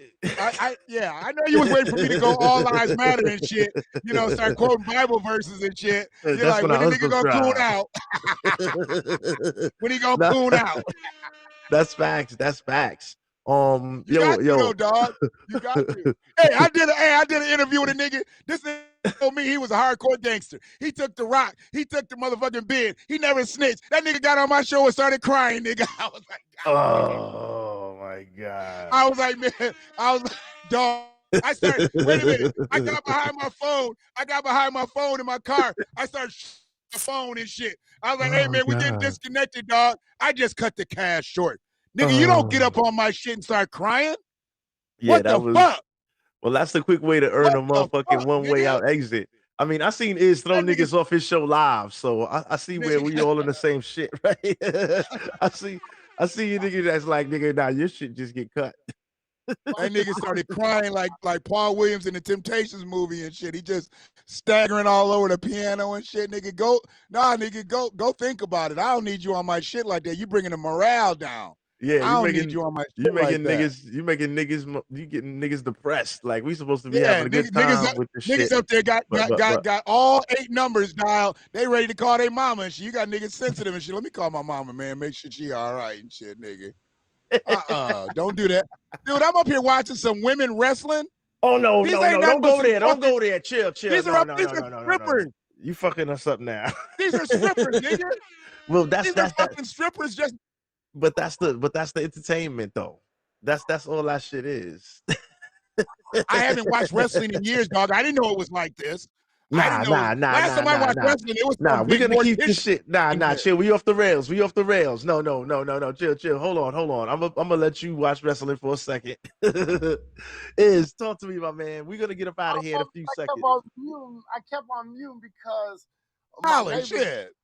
Yeah, because my neighbors got some dogs, right? I'm in the back. My dog walk over there. He look at them and shit, and they're barking and going crazy and shit. You turn around and just piss on it in their face and then walk off and shit. So I'm like, I'm just kind of like, yeah, okay. So yeah, man, yeah. But how how can we get in touch? Like, how can people watch your where can people catch you at? For those out there that are not familiar with Izzy, let them know where we can get in touch with. I mean, not get in touch, but where we can watch your shows, your podcast, your broadcast, etc. Let us know, Iz. Okay. Oh yeah. So you can find me on Haps for sure. You already know what it is. Look me up, Izzy High. You can find me on Twitch, Izzy420 High. You can also find me on Instagram, Izzy High 420, and Twitter. Same thing. You can find me on YouTube, Izzy High Reality Check Virtual Radio. Big Izzy High in the building, y'all. Thank you for coming through, brother. Now, let me so I know this was kind of impromptu. I know you wasn't really prepared for this shit. It kind of dragged you in out of nowhere. So thanks again for coming up on some last minute humble shit. Like, you know what I mean? In 2 weeks, I will be sending you a invite. Hopefully we can get you on a show. Me and you, we have to do a show on the human racists. We're gonna get into that. That's gonna be the weekend after Father's Day, and I'll try to have it like like on a Sunday, like late in the evening, so we can coordinate with your West Coast time, because I understand it's a little early for you over there, and it's a little we all in 3 different time zones and whatnot. But I got you. thanks again for coming through. Izzy High, y'all. What's up, bro? Peace, brother. Peace. All right, enjoy your day, man. Back to you, big brother Shannon. All right, let everybody know where they can. I just want to say thanks for having me on. Yeah. Oh, come on, man. You're gonna be a regular on my shit. I mean, seriously, my girl made note of it today. She made note of it today. She was like, isn't this like? So my biggest thing is, I want people to just understand the message that we got out here. Facts. That we're not trying to slight people. We sarcastic. We be on some of our silly shit sometimes, but it's all coming from a good place, and we're trying to be solid out here. So I appreciate you having me on. You can catch me Black Watch Media on YouTube. I need to get them subscribers up, because I can't do YouTube lives until I get 1,000 subscribers, and I'm not out here trying to say nothing greasy about nobody, so I can get my shit run up, and then I'll be out here having fights and shit. And, motherfuckers want to do shit to try to incite Kwame Brown right now. I'm like, why do you want to be in that space, dog? Why do you want to be in that space? I salute that brother for what he's doing. And I believe in what he's doing, because I think he's really got a positive movement behind all the fuckery. I mean, look at what we're doing. We're bubbling out of fuckery. So I love what he's doing. But I don't want to go that way. I really want my content to be able to speak for itself. And, unfortunately, like I said, I can get 400 subscribers doing what I do. But I swear to God, if I do the same motherfucking thing and I go audio and I just give me a camera, got a girl over here twerking, got somebody over here doing something else, dude, I could go viral. But see, I don't want to do that. I don't want that sensationalism shit. Probably saying the same shit that I'm saying, just showing other people doing other shit, because that's what people do. You know what I'm saying? But see, but if the content can't stand on its own, fuck it, But yeah, Black Watch Media on YouTube. We in this Hap space. I got to give love to Hap. You can catch me at the Village Voice on Haps. Government name, everybody knows my government name, Shannon McFall. But Kiefer Brutherland is my IG name. That's KIEFERBRUTHALAND. Kiefer Brutherland, not Sutherland. That's the actor. I'm the motherfucker. Okay, so you gotta understand, actor, motherfucker. Okay, please understand. There's a difference. There's a difference. Damn it. And that name just came along like when I got in the world of cannabis, and somebody asked my name, and I didn't want to give him my name. So he was like, "What's your name?" I was like, "What's your name?" And he was like, "Ace." Crazy. His motherfucker looked like he was Carl from accounting and shit, but he said his name was Ace. Literally, he was the cart company, the vape cart company was called Ace. They were Ace carts, and they had an Ace and the different strains. There would be an Ace, and it was a diamond. There was an Ace. There was a club, and it was different strains. It was a cool company. Didn't last. They were too expensive for the marketplace. They were around right before legalization, but I met him. Soon as that motherfucker shot it back to me, he was like, "What's your name?" And I said, "Kiefer Brutherland." I don't know why this shit came out. I just said Kiefer Brutherland. I had never said this shit before in my life. And it stuck. From that point on, nigga came over, tried to get some Kool-Aid. He was like, "How much is Kool-Aid?" I was like, $5. He was like, "Okay." He's like, "I'm the DJ." he was like, Kiefer Brotherland got the Kool-Aid over here, and the name just stuck from that point on. So I made the IG page, and that's my name in the cannabis game, you know. But most motherfuckers just know me as Shannon, and my boys know me as Buff, you know. And you know, my exes know me as asshole. It is what it is. You know? What does the man know you as? The government name, basically. The man knows me as elusive. Yo, oh shit! Facts, But yeah, man, I appreciate being Oh, on shit. here. I'm really just trying to bring the right shit to light. The Daniels family, like I said, I just went over there as a wellness check just to make sure the brother and his son was good. Found out he's got a lady who helps him take care of his kids, not the biological mom, but she's a mother figure, and she's in the space and she understands the dynamic. You don't see her all up in the camera doing interviews and shit like that. She All up playing in her the part. videos. She's up in the videos dancing and shit. You know, she lays back and she lets him be the man. He's out here taking care of his business. He's out here taking care of his kids, and he's just been, you know, he's been had a bad light cast on him, to be honest with you. They making him seem like this could have kind of been his fault, you know, but ain't nobody saying nothing. He said, you know, there's only been one news crew out here, but they come out here almost every day. So that's the crazy thing too. Actually, they come out there just to what? Just to look at the fucking house? Like, what are they going out there? You said they've been talking to their family. Just they know how significant this story is. They're the biggest news station in the city, so they coming out. But the other stations that have black reporters, black journalists, black you know, commentators on TV, they're not coming out. For some reason, it's like it's not getting that traction. The main thing is because it's the Asian kid. Nobody's trying to cross that Asian line right now. No. You know what I'm saying? Nobody's trying to cross that Asian line. No. So that's where that's the actually the family is good. Family is good, but there is some situations going on. I think long term there's going to be some situations they got to deal with, and he's supposed to put a lot of that together. There was the action, like I told you, there was an activist there when I got there. Her name is Trisha, and you know, I would literally pass the activist baton to her because she's out in the street. She marches, she does all the stuff, you know. Boots on the ground. She was already in the house when I got there. So when I rolled up, that was just double love right there, because it just showed that this just was she just pulled up on him. I just pulled up on him. That's the kind of love they need. They don't need that choreographed love. They just need to make sure people that they straight. You know, everybody just need to make sure they straight, because what they got next to them, it's a big lie. They done lied and said this boy didn't have no real affiliation with this, that, and the other. It's all a lie. That's gonna we're gonna take now. You know what? There's gonna be a lot to unpack with this story, so we're gonna keep our eyes on that shit, and we gotta if this keep bitch gets shared enough. Fucking story. If this gets shared enough, then they'll check into it. That's all they got to do is get shared enough. Share the story. Nobody understands. They tried to do damage control by saying he didn't have nothing to do with but you put your name on there. When you put your name on there, old ass nosy motherfucker like me sat up here at about 3 o'clock in the morning and decided to scroll a little bit. And I started to put the data in. And I was like, oh, same name. Big up to niggas 3 in the morning doing research. Now listen, hey, I gotta read, now. Facts. You know, now this I gotta read. Read.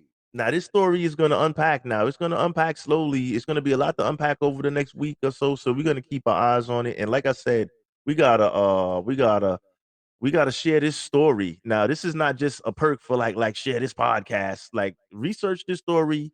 But you got inside information right here where this is firsthand, where he's actually spoken to the family of the victim. So this is pretty much the most accurate information that you're gonna get on this story. So once again, like, share, subscribe. Tony D in the chat says, once again, brother Shannon, what's your IG again? Did you leave an IG? Do you have an Instagram? It's KIE. Yep, on IG. So it's KIE. That's K as in Kiefer, I as in intelligent, E as in extra intelligent, FER. Brotherland is BRUTHALAND. BRUTHALAND.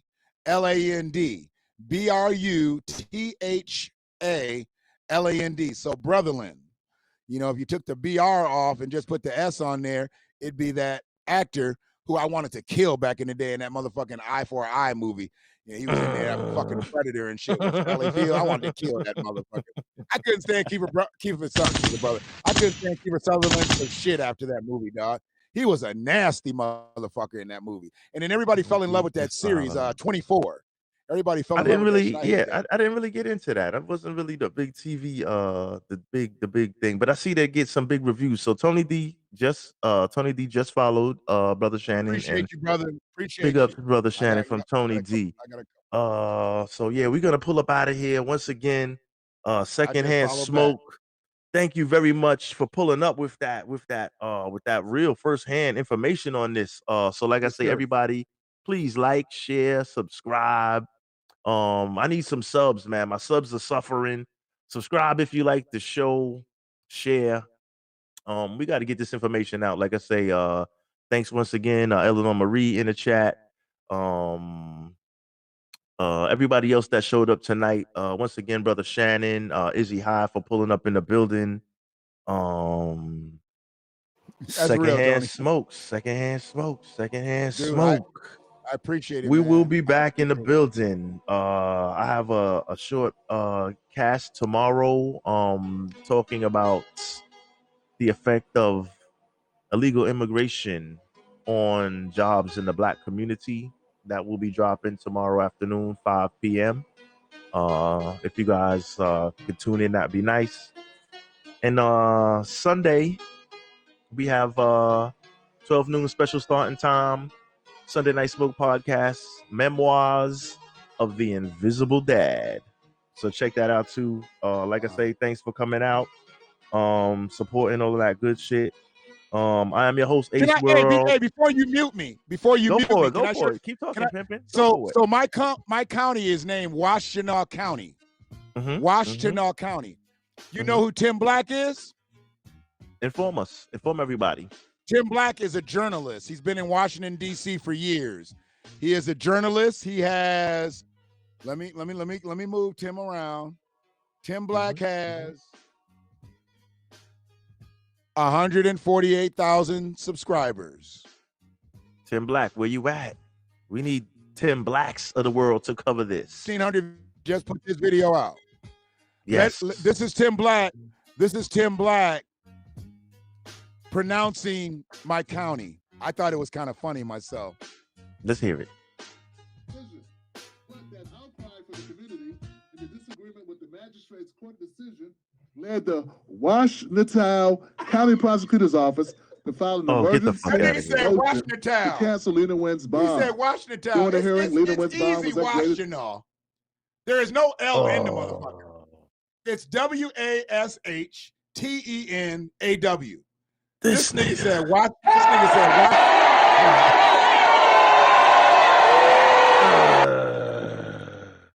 Nigga, I just wanted to get in his comment section and be like, side-eye, nigga, side-eye. Share this shit with him. Tell him to look. He may fucking learn something. God damn. See, that's somebody that's got 148,000 subs, and he can't even pronounce 3-syllable county names. We're the 3rd biggest county in the state. I'm not sure exactly why he can't do it. I mean, I don't know. But me, I got 433 subscribers, but I'm still banging in this bitch. My nigga. Washing out. You washing out.